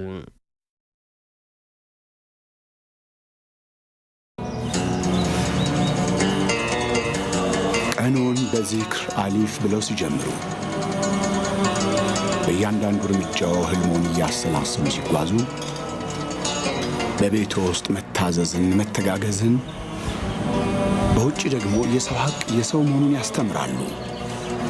በደረሱበትም ከራስ በላይ ሌላን ማስቀደምን ተክነዋል። ኑሮን ለማሸነፍ የሚያልፉትን የህይወት ውጣ ውረድና የነገ ህልሞን ተረድተን እኛም የተሟላ የባንክ አገልግሎትን ከታማኝነትና ቅንነት ጋር የሸሪያውን መርሃችን አድርገን ሙሉ በሙሉ ከወለድ ነፃ የባንክ አገልግሎት ብቻ በሚሰጡ መስኮቶቻችንና ልዩ ከወለድ ነፃ ቅርንጫፎቻችን በኩል ሀቅዎን በሐላል መንገድ ጠብቀን ለሚያስፈልገው ድጋፍ ከጎኖ ሆነን ስናገለግሎ አማናውን ጠብቀን በኢክላስ የሚገኙ ኢኮኖሚያዊ ጥቅሞችን ከአዋሽ ኢክላስ እንደሚያገኙ በመተማመን ነው። ሀቅዎን በሐቂቃ አዋሽ ባንክ። የትራፊክ መረጃ ሰዓት ላይ ደርሰናል። የዛሬ የትራፊክ መረጃችን ወደ ሐዋሳ ነው የሚወስደን። ሐዋሳ የሚገኘው ባልደረባችን ሚካኤል ገዙ ደግሞ አጠቃላይ በሐዋሳ ዙሪያ እና ሐዋሳ ከተማ ላይ ያለውን የትራፊክ እንቅስቃሴ በተመለከተ ያስቃኘናል። ጤና ይስጥልኝ ሚካኤል፣ እንደምን አድረሃል? እንግዲህ በማለዳ ሐዋሳ ላይ ያለው ትራፊክ እንቅስቃሴ ምን ይመስላል የሚለውን ጠቅላላ ያለ መረጃህን ስጠን። አመሰግናለሁ። ጤና ይስጥልኝ ብያለሁ አንተነና መቅደስ። እንግዲህ በዛሬው የትራፊክ መረጃችን በተለይም ከዚህ ከኮሮና ቫይረስ መስፋፋት ጋር በተያያዘ የትራንስፖርት ተጠቃሚ አገልግሎት ተጠቃሚዎች ላይ ልናተኩር ወደናል። እንግዲህ እንደሚታወቀው የትራንስፖርት ዘርፉ ላይ የተጣሉ ክልከላዎች አሉ።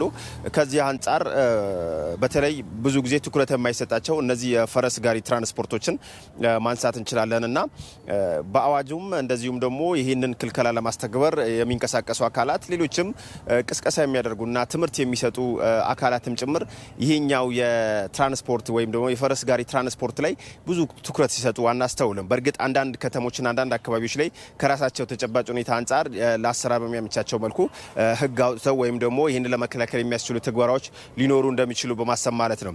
እንግዲህ ይህ አሁን እኔ ያለሁበት በሐዋሳ ከተማ ውስጥ አንድ የአትክልት ግብይት የሚደረግበት ስፍራ ነውና እዚህ አካባቢም የፈረስ ጋሪ ትራንስፖርት በስፋት ይሰጣል። ከዚህ ባሻገርም እንደሚታወቀው እንግዲህ ፈረስ ጋሪ ትራንስፖርት በአንዳንድ ከተሞችና በገጠሪቱ ኢትዮጵያ አካባቢ በአንዳንድ አካባቢዎች ላይ በስፋት ህብረተሰቡ የሚጠቀመው የትራንስፖርት አማራጭ ነው። ነገር ግን ብዙ ጊዜ ይህ ሲነሳ በተለያየ መንገድ ቅስቀሳ የሚያደርጉ አካላት በጎ ፈቃደኛ ወጣቶችም ትኩረት ሲሰጡት አናስተውልም እና ከዚህ አንጻር ከተጋላጭነት ለኮሮና ቫይረስ የሚደረገውን የመከላከል ጥረት ያደናቀፋል የሚል ምልከታ ነው ያለኝ። ምክንያቱም ከሌሎቹ የትራንስፖርት አማራጮች አሁን ዘመናዊ ከምንላቸው የትራንስፖርት አማራጮች እኩል አጋላጭነት አለው። ለምሳሌ እነዚህ የሶስት እግር ሞተር ብስክሌቶችን ብናይ 3 ሰው ነው የሚጭኑት። እነዚህ ግን እስከ 5-6 ሰው የመጫን እድል አላቸው። ሲጭኑም ተመልክተናል። እዚህ ቦታ ላይ ተገኝተን እንግዲህ በዋነኛነት ይህንን ትራንስፖርት የሚጠቀሙት ምን አይነት ሰዎች ናቸው የሚለውን ነገር ደግሞ ካስተዋል አንደኛ የጉሊት ነጋዴዎች፣ እናቶች፣ አስቤዛ የሚገዙ እናቶች ይህንን ትራንስፖርት ለምን መረጣችሁ በሚል ለማናገር ሞክሬያለሁ። እንግዲህ እነሱ የሰጡኝ ሀሳብ ምንድነው? አንደኛ የሚገዙትን ሸቀጥ ይጭኑላቸዋል። ከዛ ባሻገርም የትራንስፖርት አገልግሎት ይሰጣቸዋል።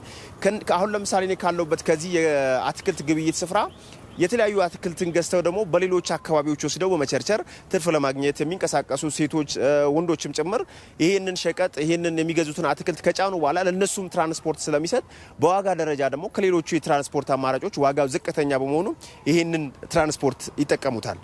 ነገር ግን እዚህ ላይ የሚደረገው ጥንቃቄ ምን ይመስላል የሚለውን ነገር ብንመለከት አብዛኞቹ ግዴለሽ ሆነው ነው የሚንቀሳቀሱት። እናቶች አንዳንዶች ያስተዋልኩት ምንድነው የሚጠቀሟትን ሻርብ እንደዚህ አፍና አፍንጫቸው ላይ ሸፍነው ሲንቀሳቀሱ ተመልክቻለሁ። ከዛ ባሻገር ደግሞ ባለጋሪዎቹ ራሳቸው ምንም አይነት ጥንቃቄ ሲያደርጉ አታስተውልም። በጣም አልፎ አልፎ ጥንቃቄ ለማድረግ ሙከራ የሚያደርጉ ሰዎች እንታያለ። ነገር ግን ከሌሎች የትራንስፖርት አማራጮች ጋር በተያያዘ እንደነዚህ አይነት ስፍራዎች ደግሞ ትኩረት ካልተሰጣቸው አሁን የምናስተውለው የኮሮና ቫይረስ ስርጭት በተለያየ ጊዜ ቁጥሩ እየጨመረ ነውና እንደነዚህ አይነት ትኩረት የሚያስፈልጋቸው ወይም ደግሞ ራቅ ያሉ ቦታዎች ብዙም ከሚዲያ ሩቅ የሆኑ አካባቢዎች ላይ ትኩረት ሰጥቶ መስራት ካልተቻለ ዞሮ በሌላኛው ጎን ታክሲዎች ላይ ትራንስፖርቶች ላይ የምንሰራቸው ስራዎች ለዚህኛው አጋላጭነት ተመጣጣኝ በሆነ መልኩ መስራት ካልተቻለ አጋላጭነቱ ሰፊ ነውና እንግዲህ እነዚህ ባለጋሪዎችን ለማናገር ሞክሬያለሁ። በመደበኛው ጊዜ የሚያገኙትን ገቢ ማግኘት ነው የሚፈልጉት። ቁጠባ አለን፣ የቤት ኪራይ፣ ልጆች ማስተዳደር፣ ቤተሰብ በተለያየ መንገድ የሚያነሷቸው ነገሮች አሉ። ተሳፋሪዎች ግን እዚህ ጋር ምን ማድረግ አለባቸው? ለምሳሌ ይህን የጉሊት ንግድ የሚሰሩ ሰዎች እናቶች ናቸው በአብዛኛው የሚጠቀሙትና ይህን ትራንስፖርት ተጠቅመው ሄደው ሄደው ምን ያህል ቤተሰቦቻቸውን ሊያገኙ እንደሚችሉና ወረርሽኙ በአጋጣሚ ቢከሰት ምን ያህል ሊስፋፋ እንደሚችልም እንግዲህ መገመት ይቻላልና ካለን ሰዓት አንጻር እንግዲህ ይህ የትራንስፖርት አማራጭ ላይ ያለኝ መረጃ ይሄን ይመስላል። እንግዲህ ከሌሎች የትራንስፖርት እኩል እንደነዚህ አይነት ቦታዎች ላይ ብዙም ትኩረት የማይሰጣቸው አካባቢዎች ናቸውና እዚህ ላይ ትኩረት ሰጥቶ የሚመለከታቸው አካላት በተለይም ሚዲያዎችን ጨምሮ ሌሎች አካላትም ቢሰሩበት ደግሞ ምናልባት ወረርሽኙ የሚያስከትለውን ጉዳት አሁን አግሬሲቭ ወይም ደግሞ በከፍተኛ ሁኔታ የተስተዋለ ባይሆንም ግን እንደነዚህ አይነት ቦታዎች ላይ ጉዳቱ የከፋ ሊሆን ይችላል የሚል ምልከታ ነው ያለኝ። አመሰግናለሁ አንተነና መቅደስ። እኛም እናመሰግናለን። ጥሩ እይታዎች ነበሩ። በተለይ ያልታዩ ነገሮችን ለመዳሰስ ሞክራል። ሚካኤል ገዙ መልካም ቀን ብለናል። በዚሁ የምንሻገረው ዛሬን ጨምሮ በተከታዮቹ ቀናት ምን አይነት የአየር ጸባይ በአዲስ አበባና በሌሎችም የሀገራችን ከተሞች ይኖራል? ከመልእክት በኋላ የተዘጋጀውን መረጃ ተከታትለን እንመለስ። በዚህ ወቅታዊ ችግር ከገንዘብ ከሰው ንክኪ ርቀው ሕይወቶን ያለ ስጋት የሚመሩበት አማራጭ ያስፈልጎታል። ብርሃን ባንክ ውጣ ውረድ በማስወገድ ባሉበት ሆነው እንዲስተናገዱ ኢባንኪንግ አገልግሎትን አቅርቦላቸዋል። ገቢዎችን፣ ክፍያውን እንዲሁም ተዛማጅ ጉዳዮችን በኢባንኪንግ አገልግሎት መፈጸም ይችላሉ። በኢባንኪንግ አገልግሎት የለም ስጋት። ብርሃን ባንክ እንደ ስማችን ብርሃን ነው ስራችን። ከገንዘብ ከሰው ንክኪ ርቀው ሕይወቶን ያለ ስጋት የሚመሩበት አማራጭ ያስፈልጎታል። ብርሃን ባንክ ውጣ ውረድ በማስወገድ ባሉበት ሆነው እንዲስተናገዱ ኢባንኪንግ አገልግሎትን አቅርቦላቸዋል። ገቢ ወጪውን፣ ክፍያውን እንዲሁም ተዛማጅ ጉዳዮችን በኢባንኪንግ አገልግሎት መፈጸም ይችላሉ። በኢባንኪንግ አገልግሎት የለም ስጋት። ብርሃን ባንክ፣ እንደ ስማችን ብርሃን ነው ስራችን። ተመልሰናል። የሰዓቱን አጫጭር ዜናዎች በድጋሚ ከሰናይት ሰይፉን ሰማና በጤና ይስጥልኝ ኢትዮጵያ ምዕራፍ 2 ፕሮግራም መልሰን እንገናኛለን። ሰናይት መቀጠል ትችላለሽ። ፕሬዚዳንት ሳህለወርቅ ዘውዴ በአዲስ ከተማ ክፍለ ከተማ ልዩ ስሙ መሳለሚያ እህል በረንዳ አካባቢ በሚገኝ አነስተኛ ገቢ ያላቸውን የእስልምና እምነት ተከታዮች ጠይቀዋል። ከእነርሱም መካከል የበርካታ ቤተሰብ ኃላፊነት ያለባቸውና ኑሯቸውን በብዙ ችግር የሚመሩ እማወራዎችን አነጋግረዋል። ፕሬዚዳንቷ የተለያዩ የምግብ አይነቶችን በስጦታ ያበረከቱ ሲሆን በችግር ጊዜ የመረዳዳትና የመደጋገፍን አስፈላጊነት አሳስበዋል። እየተደረጉ ያሉ ድጋፎችም ለአንድ ወቅት ብቻ ሳይሆን ጠንካራ ባህል ሆኖ ሊቆይ እንደሚገባ አሳስበዋል። ወቅታዊውን የኮቪድ-19 ወረርሽኝን ለመከላከል መንግስት የሚያወጣቸው መመሪያዎችን ማክበር እንደሚያስፈልግና የሕክምና ባለሙያዎችን ማክበር በተጠናከረ ሁኔታ መተግበር እንደሚገባ መልእክታቸውን አስተላልፈዋል። በአዲስ ከተማ ክፍለ ከተማ ከሚገኙ ነዋሪዎች መካከል ከአንድ ሶስተኛ በላይ ማለትም 98,000 የሚሆኑት በከፍተኛ ችግር ላይ ያሉና ድጋፍ የሚሹ ሆነው መለየታቸውን ከክፍለ ከተማው የተገኘው መረጃ ይጠቁማል። ኢትዮጵያውያን በኮሮና ቫይረስ ክፉኛ ከተጎዱ ሀገራት ትምህርት በመውሰድ ከመቼውም ጊዜ በተሻለ ሁኔታ ጥንቃቄ እንዲያደርጉ ጠቅላይ ሚኒስትር አብይ አህመድ ጠየቁ። ጠቅላይ ሚኒስትሩ በፌስቡክ ገጻቸው የኮሮና ቫይረስ ስርጭት በመላው ዓለም እየተስፋፋ መምጣቱን ገልጸዋል። በቫይረሱ የተያዙ ሰዎች ቁጥር 4.7 ሚሊዮን ከፍ ማለቱንና የሟቾችም ቁጥር 313,000 ማሻቀቡን አንስተዋል። ቁጥሩ በየጊዜው እንደሚጨምርም ሁኔታዎች ያመላክታሉ ያሉት ጠቅላይ ሚኒስትሩ በቫይረሱ በከፍተኛ ሁኔታ ከተጠቁት ውስጥ አብዛኞቹ ያደጉ ሀገራት መሆናቸውንም ጠቅሰዋል። ሀገራቱ በፍጥነት እርምጃ ባለመውሰዳቸውና የቫይረሱን ስርጭት ለመግታት ፖሊሲዎችን ተግባራዊ ባለማድረጋቸው ሲጸጸቱ መታየታቸው ለኢትዮጵያውያን ትልቅ ትምህርት ነው ብለዋል። ቫይረሱን ለመከላከል እስካሁን ክትባት ያለመገኘቱን ተከትሎ አሁን ላይ በቫይረሱ ላለመያዝ ርቀትን መጠበቅ፣ እጆችን ቶሎ ቶሎ መታጠብ፣ ማስክ መጠቀምና ለተወሰነ ጊዜ በቤት ውስጥ መቆየት ይኖርብናል በማለት አስታውሰዋል። ጠቅላይ ሚኒስትሩ በመልእክታቸው ኢትዮጵያውያንና በኢትዮጵያ የሚገኙ ሁሉ ያለመዘናጋት የወጡ መመሪያዎችን እንዲተገብሩ አሳስበዋል። የጤና ሚኒስቴር የኮቪድ-19 ወረርሽኝን ለመከላከልና ለማከም የሚረዱ 2.2 ሚሊዮን ብር የሚያወጡ የሕክምና ቁሳቁሶች ድጋፍ ተበረከተለት። የሕክምና ቁሳቁስ ድጋፉን ያደረገው ዓለም አቀፍ የበጎ ፈቃደኞች ስብስብ የሆነው ሮታሪ አዲስ አበባ ምዕራብ ክለብ በጤናው ዘርፍ ለኢትዮጵያ በርካታ ድጋፎችን በማበርከት አጋርነቱን እያሳየ የሚገኝ ግብረሰናይ ድርጅት መሆኑን የጤና ሚኒስትሯ ዶክተር ሊያ ታደሰ ተናግረዋል። ድጋፉ 1100 አልጋዎች ለተዘጋጁለት የሚሊኒየም አዳራሽ የሕክምና ማዕከል የሚውል ሲሆን በቀጣይ ደግሞ አጋዥ የመተንፈሻ ቬንቲሌተሮችን ጨምሮ የተለያዩ ቁሳቁሶችን ከውጭ በማስገባት ድጋፍ ለማድረግ ቃል መግባታቸውን ሚኒስትሯ ተናግረዋል።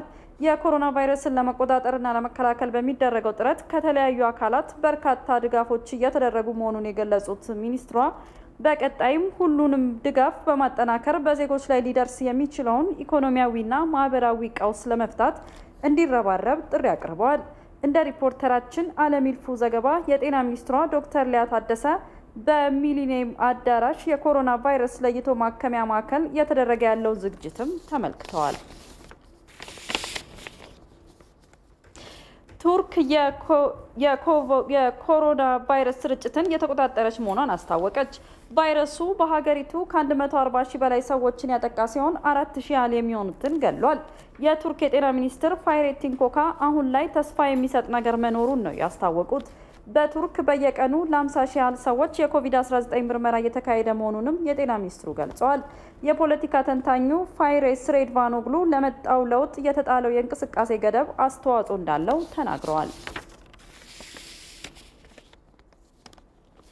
የሃርቫርድ እና የማሳቹሴትስ የቴክኖሎጂ ኢንስቲትዩት ተመራማሪዎች የኮሮና ቫይረስ ሲገኝ ብርሃን በማሳየት ምልክት የሚሰጥ የፊት ጭንብል ማስክ ለመስራት ጥረት እያደረጉ መሆናቸውን ተናገሩ።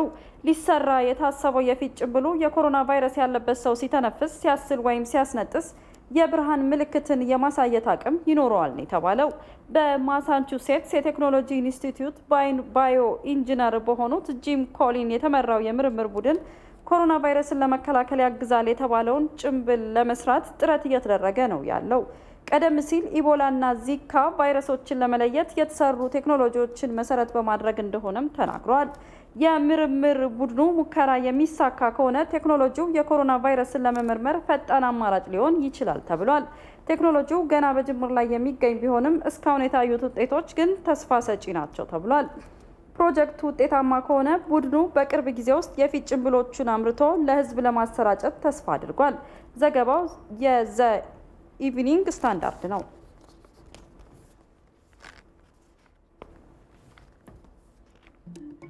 ዜናው አብቅቷል። መልካም ቆይታ ይሆንላችሁ። ወደ እናንተ ተመልሻለሁ። እናመሰግናለን።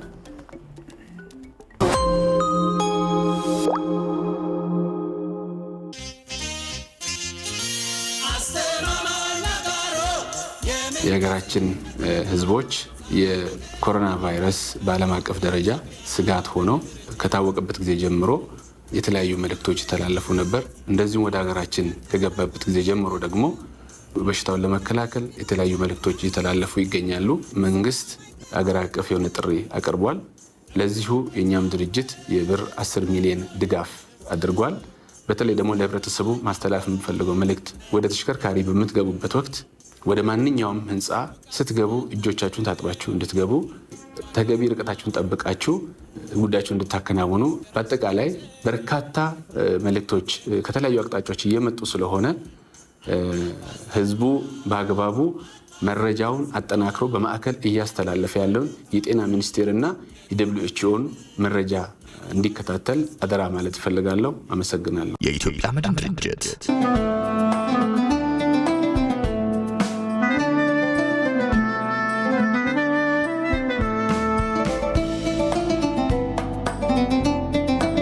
ረመዳን ከሪም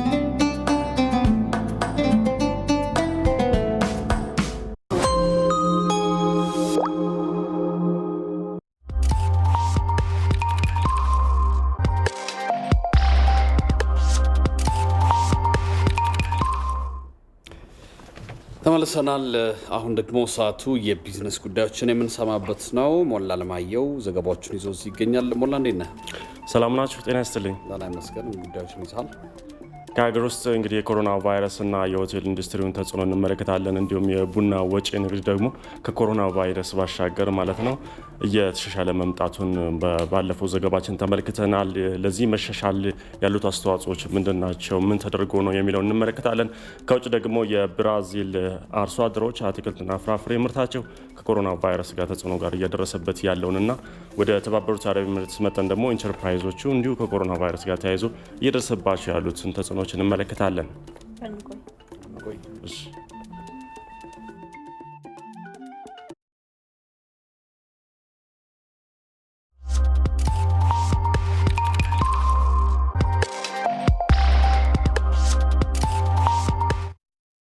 በዚህ ወቅታዊ ችግር ከገንዘብ ከሰው ንክኪ ርቀው ሕይወቶን ያለ ስጋት የሚመሩበት አማራጭ ያስፈልገውታል። ብርሃን ባንክ ውጣ ውረድ በማስወገድ ባሉበት ሆነው እንዲስተናገዱ ኢባንኪንግ አገልግሎትን አቅርቦላቸዋል።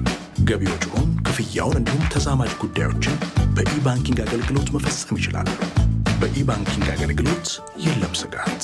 ብርሃን ባንክ፣ እንደ ስማችን ብርሃን ነው ስራችን።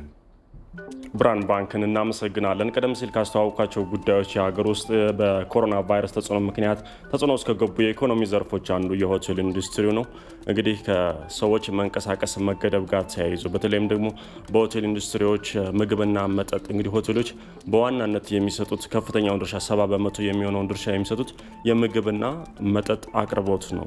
ሰዎች ካልተንቀሳቀሱ፣ ወደዚህ ቦታ ካልሄዱ፣ ቱሪዝሙ ብዙም ከተቀዛቀዘ የሆቴል ኢንዱስትሪዎች በጣም ተጽዕኖ ውስጥ ይገባሉ። የኮሮና ቫይረስ ተጽዕኖም ይህንን ነው ያደረገው። በተለያዩ ዓለም ሀገራትም ይህ ተጽዕኖ ተስተውሏል። በኢትዮጵያም ደግሞ እጅጉ እየታየ ካለባቸው ዘርፎች ጉዳቱ በእጅጉ እየታየ ካለባቸው ዘርፎች አንዱ የሆቴል ኢንዱስትሪው ነው። በኮሮና ቫይረስ ተጽዕኖ ምክንያት ማለት ነው። በቤኒሻንጉል ጉሙዝ ክልልም በአሶሳ ከተማ በዚህ ዘርፍ የተሰማሩ ባለሀብቶች በዚህ ወረርሽኝ ምክንያት እንግዲህ በጣም ከፍተኛ እየተጎዱ እንደሆኑና ጉዳቱ በጣም በእጅጉ እየደረሰባቸው መሆኑን ነው የተናገሩት። የክልሉ መንግስት ይህንን መፍትሄ ለመስጠት ዋናው እንግዲህ መንግስት በሆቴል ዘርፍ ብቻ ሳይሆን የኢኮኖሚ ተጽዕኖ የሚደርስባቸው ዘርፎች ላይ ይህንን እንዲቋቋሙ ለማድረግ የተለያዩ ማሻሻያዎችን መንግስት እያደረገ ይገኛል። ከሚያደርጋቸው አንዱ የግብር እፎይታ ነው። የክልሉ መንግስትም በቤኒሻንጉል ጉሙዝ ክልል ያሉ በአሶሳ ከተማ ያሉ ሆቴሎችን ይህን ተጽዕኖ እንዲቋቋሙ ለማድረግ የግብር እፎይታ ለማድረግ ጥናት እያደረገ መሆኑን ነው የገለጸው። እንግዲህ መንግስት ይህንን የግብር እፎይታ የሚያደርገው አንድም በኮሮና ቫይረስ ተጽዕኖ ተቋቁመው ሰራተኞቻቸውን እንዳይበትኑ፣ ሁለቱም ደግሞ ኢኮኖሚያዊ አስተዋጽኦዎች ወደ ሸትዳውን ወይም ወደ መዘጋት ከሄደ ተጽዕኖ በጣም ክፉኛ ስለሚጨምር ይህን እንዲቋቋም የክልሉ መንግስት ይህን እያደረገ ነው። ጀማል አህመድ ተጨማሪ መረጃዎችን ያደርስና ተመልሰን እንገናኛለን። የኮቪድ-19 ወረርሽኝ ወደ ኢትዮጵያ ከገባ ጀምሮ በሀገሪቱ ማህበራዊና ምጣኔ ሀብታዊ ጉዳዮች ላይ አሉታዊ ጫና በማሳደር ላይ ይገኛል። በተለይም በኢኮኖሚው ዘርፍ የሆቴልና ቱሪዝም አገልግሎት ክፉኛ መቀዛቀዝ ታይቶበታል። ከዚሁ ጋር ተያይዞ በአሶሳ ከተማ በሆቴል ኢንዱስትሪ የተሰማሩ ባለሀብቶች በክልሉ የኮሮና ቫይረስ ስርጭትን ለመከላከል የበኩላቸውን ድጋፍ ሲያደርጉ መቆየታቸውን ገልጸው በወረርሽኙ ምክንያት በተፈጠረው የሆቴል አገልግሎት መቀዛቀዝ ኢኮኖሚያዊ ችግር እንደገጠማቸው ተናግረዋል። በህይወቴ ውስጥ 90 ሩም ሳይከራይ ያደረበት አሁን ነው። እኔ እንዳሁን ስጋት ላይ ነኝ። ምንድን ነው ቤቴ ነገ ይወሰዳል ወይ? ለመጀመሪያ ጊዜ ነው የባንክ ክፍያ መክፈል ያቆምና የደከም ነው። ስለዚህ መንግስት መንግስት አባት መንግስትና ነው ነው ያው አሁን እንደምታዩት እናንተ ከሁለትና ከሶስት ጠረጴዛ በላይ ሰው የለም። እንደምታዩት ሆቴል ኢንዱስትሪ ከሌላ ቦታ የሚመጡትን ነገሮች ነው መሰረት አድርጎ ተገን ያን የሚያደርገው። ለኢንዱስትሪው 75 በመቶ የሚሆነው የሩም አገልግሎት ነበር። ኢንዱስትሪዎች ወደ ሀገራችን እየገቡ ስላላደለ እሱ የለም፣ አይታሰብም፣ የለም፣ የስራ ሁኔታ የለም። ምንም እንኳን የገቢ እጥረት ቢገጥማቸውም ለሰራተኞቻቸው የወር ደመወዝ በመክፈል ላይ መሆናቸውን የገለጹት ባለሀብቶቹ ከግብር ቅነሳ ጋር ተያይዞ መንግስት ትኩረት እንዲሰጣቸውም ጠይቀዋል። በግብሩ በኩልስ ባሉት በተለይ በባንክ ዕዳ እንዴት እናደርጋለን? ይሄ በጣም አሳሳቢ ነው። አዳራሹ ባዶ ነው፣ የሚከራይ የለም፣ የሚበላ የሚጠጣ ሰው የለም። ይሄ እንደምታዩ ነው። 150 ሰራተኛ ደሞዝ መክፈል ማለት ዛሬ ቀላል አይደለም። ትልቅ ተጽዕኖ ፈጥሮብናል። የባንክ ብድር አለ፣ የሰራተኛ ደሞዝ አለ፣ ያው ግብር አለ እና ኮሮናም ቶሎ ባጠፋልን እግዚአብሔር ቢረዳን ያልኩት ችግሮቹ ብዙ ስለሆኑ ለማለት ነው። ያው የእፎይታ ጊዜ እንግዲህ ባለሀብቶቹ የብድር የተለያዩ ከባንኮች አገልግሎት ይኖርበታል። መንግስትም ባወጣው አዋጅ መሰረት ድርጅቱ ወደ ከ50-60 በላይ የሚሆኑ ሰራተኞች አሉት። እነዛንም ያለበበተን ይዞ ይገኛል። እንግዲህ አለሁ እንደሚል መንግስት ከባለሀብት ጎን ከህዝብ ጎንም እንደሚቆም እርግጠኛ በመሆን የክልሉ ርዕሰ መስተዳድር አቶ አሻድሊ ሀሰን በክልሉ የሚገኙ ባለሀብቶች የቫይረሱን ስርጭት ለመከላከል ያደረጉት ትብብር የሚበረታታ መሆኑን በመግለጽ በኮቪድ-19 ምክንያት በሆቴልና ቱሪዝም ዘርፎች በተፈጠረው መቀዛቀዝ የደረሰባቸውን ኢኮኖሚያዊ ችግር በተመለከተ እንደ ሀገር የተጀመረውን የግብር እፎይታ በክልሉ ለመተግበር አስፈላጊው ቅድመ ዝግጅት እየተከናወነ መሆኑን ገልጸዋል። በኮቪድ-19 ክፉኛ የሚጎዱ የሴክተሮች አሉ። ለምሳሌ ሆቴልና ቱሪዝም ዘርፍ ላይ በቃ እንቅስቃሴ የለም ብሎ መውሰድ ይቻላል። ስለዚህ በዛ ዘርፍ ላይ የተሰማሩ ባለሀብቶች የራሱ የቻለ የተለያዩ እንደ ሀገር የተለያዩ ውሳኔዎች ተወስኗል። የግብር እፎይታ የሚሰጣቸው ባለሀብቶችና የሚሰጣቸው በስራ ላይ የተሰማሩ አካላት አሉ። ስለዚህ ይሄ መነሻ በማድረግ አሁንም እኛ ጥናት ምንድነው የአገሪቱ መነሻ ውሳኔ መነሻ በማድረግ አሁን ጀምረናል። የትኞቹ ዘርፎች ላይ ነው የግብር እፎይታ የሚደረግላቸው የ2 ወር ነው የ1 ዓመት ነው የሚለው አሁን መመሪያ እያዘጋጀን ስለሆነ በቅርብ ጊዜ ለካቢኔ አቅርበን ተጠቃሚ የሚሆኑ ባለሀብቶች ይኖራሉ ማለት ነው። ለኢትዮጵያ ቴሌቪዥን ጀማል አህመድ አሶሳ። ሁለተኛው ጉዳያችን የሚሆነው ደግሞ የቡና ወጪ ንግድ እንመለከታለን። እንግዲህ የኮሮና ቫይረስ ተጽዕኖ በተለያዩ ዓለም ሀገራት የኢኮኖሚ ላይ ተጽዕኖ ቢያሳድርም ከዚህ ተጽዕኖ መቋቋም የቻሉት ግን ቡና ነው። እንግዲህ ከኮሮና ቫይረስ ተጽዕኖ ጋር ተያይዞ ሰዎች በመኖሪያ ቤታቸውን ቢሆኑ ቡና ፉት ማለታቸው አይቀርም ማለት ነው። ምንም እንኳን የመሸጫ ሾፖች እንደ ስታርባክስ አይነቶች ቢዘጉም በቤታቸው ይህንን ስለሚጠቀሙ ይመስላል ቡና ወጪ ንግድ ላይ ከኮሮና ቫይረስ ባሻገር ባለፉት 9 ወራት መሻሻል አሳይቷል። ለዚህ መሻሻል እንግዲህ የተደረጉ የተለያዩ ማሻሻያዎች አሉ በመንግስት። እነዚህ የተደረጉ ማሻሻያዎች በቡና ዘርፍ ላይ የተደረጉ ማሻሻያዎች በዚህ ዘርፍ የተሰማሩ ተዋናዮች ተጠቃሚ እንዲሆኑ እንዲሁም ደግሞ ከዚህ ወጪ ዘርፍ የሚገኙ ገቢ እንዲሻሻል አስተዋጽኦ ማድረጉን ነው እንግዲህ የኢትዮጵያ ቡናና ሻይ ባለስልጣን ያስታወቀው። ይህ መሻሻል የተደረገው እንግዲህ አንድም የቡና ጥራትን ከፍ እንዲል ለማድረግ፣ ሁለትም ደግሞ በቡና ሽኝት ቡና ወደ ውጭ ሲላክ ቡና ሽኝት ይባላል ፕሮሰሱ ሂደት ማለት ነው። በዚህ ውስጥ የተለያዩ ችግሮች ይስተዋሉ ነበረ። በተለይም በዚህ ዘርፍ የተሰማሩ ከቡና ሽኝት ላይ የሚፈጠሩ ቡናን የመቀየር ወደ ውጭ የሚሄደውን በባዕድ ነገር ቀላቅሎ የመላክ አይነት የተለያዩ ችግሮች ይነሳሉ። እሱን ከማሻሻል አኳያ አስተዋጽኦ እንደነበረው ነው የተገለጸው። አባዲ ወይናይ ተጨማሪ መረጃ ያደርሰናል። ኢትዮጵያ ከቡና ወጪ ንግድ የምታገኘውን ገቢ ለማሳደግ የተለያዩ ተግባራትን እያከናወነች ትገኛለች። የቡና ዘርፍ ማሻሻያም በዚህ ረገድ የሚጠቀስ ነው። በማሻሻያው የአቅራቢ ላኪ ትስስር ደረጃ ትኩረት ከተሰጠባቸው ጉዳዮች አንዱ ነው። የአቅራቢ ላኪ ትስስር ቡናቸውን ከወረዳ ሲሸኝላቸው ወደ ምርት ገበያ ያመጣሉ። ወደ ምርት ገበያ ከመጣ በኋላ ያ ቡና ደረጃ ይወጣለታል፣ ይመዘናል፣ እንደገና ተመልሶ ይጫናል። ይሄ ነገር እንዲቀር በማድረግ አቅራቢውና ላኪው ወካይ ናሙና ብቻ በማምጣት ቡናቸውን አስመዝኖ ወደ ማዘጋጃና ማከማቻቸው እንዲወስዱ ተደርጓል ማለት ነው። ይሄ ጥቅሙ ምንድነው? ወጪ እንዲቀንስ ያደርጋል። ትስስር የሚፈልገው ላኪና አቅራቢ ይሄ የልዩ መስኮት ከ5 እስከ ደረጃ ዩጂ ያለው ቡና በትስስር እንዲፈጸም በልዩ መስኮት ይሄ ማሻሻያ ተደርጓል ማለት ነው። በዚህ ማሻሻያ የኢትዮጵያን ቡና ይበልጥ ለዓለም አቀፍ ገበያ ለማስተዋወቅና የሚገኘውን የውጭ ምንዛሬ ማሳደግ ትኩረት ተሰጥቶታል። ከዚህ ባሻገርም ለአምራቾች ድጋፍ እንደሚደረግ ተገልጿል። አንዳንድ ማህበራቶች ወይም ዩኒየኖች አቅም ፈጥረናል። እኛው ራሳችን በራሳችን ላቦራቶሪ ስላለን በላቦራቶሪ ቡና ማየት እንችላለን። ስለዚህ ወጪ ስለሚያንርብን ደረጃ ማውጣቱ፣ ማውረዱ፣ መጫኑ ይሄ ወጪ መቀነስ አለበት ብሎ ባመጡት ጥያቄ ከነሱ ጋርም በመወያየት ያስቀመጥነው ቡናውን ከማህበራት አምጥተው ሁለተኛ አማራጭ ማለት ነው በግሮስ ተመዝነው ቡናቸውን ወደ ማዘጋጃና ማከማቻ እንዲሄድላቸው ይደረጋል ማለት ነው።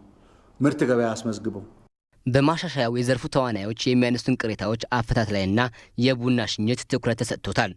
ማሻሻያው በቡና ምርት ላይ አመርቂ ለውጥ እያመጣ መሆኑንም ተገልጿል። የአልሚ ላኪ ቡና በፊትም ስንሰራበት የነበረ ስለሆነ ቡናቸው ከእርሻ ይመጣል፣ ወረዳ ይሸኛል፣ ወደ ምርት ገበያ ይመጣል። ከምርት ገበያ በግሮስ ይመዘንና ወደ ወይራሳቸው ይገባል።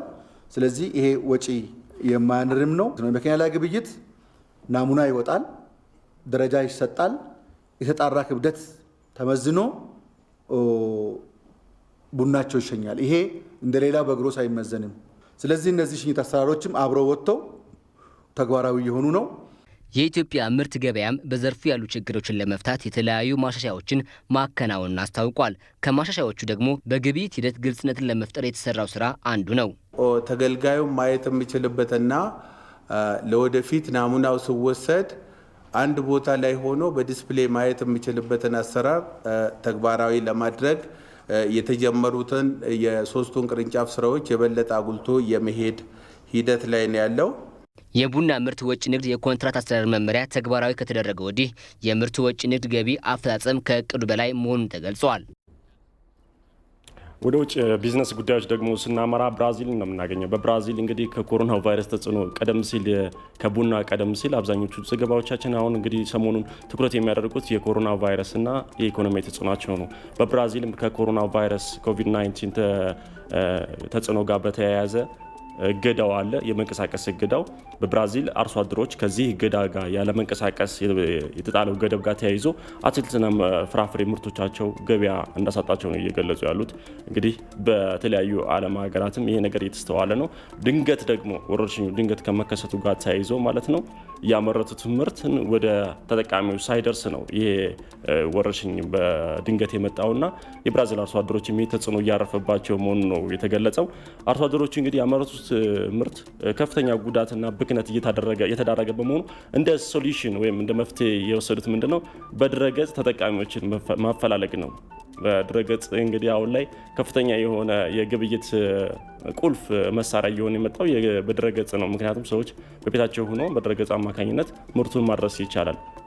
የብራዚል አርሶ አደሮች ጥሩ መፍትሄ ይዘየዱት ማለት ይቻላል። እውነት ነው። በምክንያቱም አሁን ተጠቃሚዎች የእንቅስቃሴ ገደቡ ስላለ ተጠቃሚ መጥቶ ሾፕ አያደርግም አትክልቶችና ፍራፍሬዎችን። ስለዚህ በድረገጽ ይህንን ነገር ከሚባክን ምርቱ ይህንን የመስራት ፈላጊዎቹ ጋር የማገናኘት ስራ ጀምረዋል አርሶ አደሮቹ ማለት ነው። ቲአርቲ ወርልድ ነው የዘገበው። ጥበቡ ይርዳው ደግሞ ተጨማሪ ይነግረናል። ከብራዚል ሰፋፊ የእርሻ ማሳዎች ከፍተኛ የአትክልትና ፍራፍሬ ምርት እየተሰበሰበ ነው። ከዚህ ቀደም በሀገሪቱ ለሚገኙ ሆቴሎችና ምግብ ቤቶች በብዛት ሲቀርብ የነበረው ምርት ከኮቪድ-19 ወረርሽኝ ጋር ተያይዞ ለገበያ ሊወጣ አልቻለም። አርሶ አደር ቫልዲር ጆዚ እንደሚለው ምርቱን የሚቀበል ባለመኖሩ የተነሳ ችግሩ የከፋ ውጤት ሊያስከትል ይችላል። አቅርቦቱ ጨምሯል፣ ፍላጎቱ ደግሞ በእጅጉ አሽቆልቁሏል። ይህም ለከፍተኛ ኪሳራ ይዳርገናል። ይሄ የምትመለከቱት ምርት ከጥቅም ውጪ ይሆናል የሚል ስጋት አለኝ። የተወሰነውን ለበጎ አድራጎት ስራ ብናውለው እንኳን ከ90 በመቶ በላይ የሚሆነው ግን መባከኑ አይቀርም። ችግሩን በተወሰነ መልኩ ለማቃለል ያሰቡ በሳኦ ፖሎ አካባቢ የሚገኙ አርሶ አደሮች ታዲያ አዲስ የሞባይል መተግበሪያን በመጠቀም ምርቶቻቸውን ለመሸጥ እንቅስቃሴ ጀምረዋል። አዲሱን መተግበሪያ በመጠቀም ደንበኞች ባሉበት ሆነው የሚፈልጉትን ምርት በማዘዝ ቤታቸው ድረስ እንዲመጣላቸው ማድረግ ጀምረዋል። እኔ ቴክኖሎጂን በመጠቀም የምፈልገውን እቃ ለማግኘት ሞክሬ አላውቅም። አዲሱን መተግበሪያ ግን ጥሩ ውጤት አግኝቼበታለሁ። ለምሳሌ ዛሬ ቤቴ ድረስ ያመጡልኝን ምርት ያዘዝኩት ትላንትና ነው። በፍጥነታቸውም ተገርሜያለሁ። ምንም እንኳን በተለይ በገጠራማ የሀገሪቱ ክፍሎች የተትረፈረፈ ምርት ቢኖርም ወደ ከተሞች የሚደረግ እንቅስቃሴ በመገደቡ የተነሳ በከተሞች የግብርና ምርቶች ዋጋ አሻቅቧል። የሳኦ ፖሎ አካባቢ የገበሬዎች ህብረት ስራ ማህበራት ስራ አስኪያጅ የሆነው ሄነሪክ ዳ ሲልቫ በአዲሱ መተግበሪያ አማካኝነት የተወሰነ ውጤት መመዝገቡን ይናገራል። ተንቀሳቅሰን ምርቶቹን መሸጥ ካቆምን ቆይተናል። በአዲሱ መተግበሪያ በአካባቢያችን ላሉ ደንበኞች በየቤታቸው እያደረስን እንገኛለን። በዚህም የተወሰኑ ምርቶችን ከብክነት እያዳንን ነው። ያም ሆኖ አርሶ አደሮቹ በሀገሪቱ መንግስት የተለየ ድጋፍ ካልተደረገላቸው ለከፍተኛ ችግር እንደሚጋለጡ የምጣኔ ሀብት ባለሙያዎች ተናግረዋል። ሰኞ በማለዳ ለጤና ይስጥልን የያዝናቸው የቢዝነስ ጉዳዮች እነዚህ ናቸው። በሰላም ዋሉ። አንተነህና መቅደስ ወደ እናንተ ልመልሳችሁ። እናመሰግናለን። መልካም ቀን ይሁንላችሁ። በዚህ ወቅታዊ ችግር ከሰው ንክኪ ርቀው ሕይወቶን ያለ ስጋት የሚመሩበት አማራጭ ያስፈልጎታል። ብርሃን ባንክ ውጣ ውረድ በማስወገድ ባሉበት ሆነው እንዲስተናገዱ ኢባንኪንግ አገልግሎትን አቅርቦላቸዋል። ገቢዎችውን፣ ክፍያውን እንዲሁም ተዛማጅ ጉዳዮች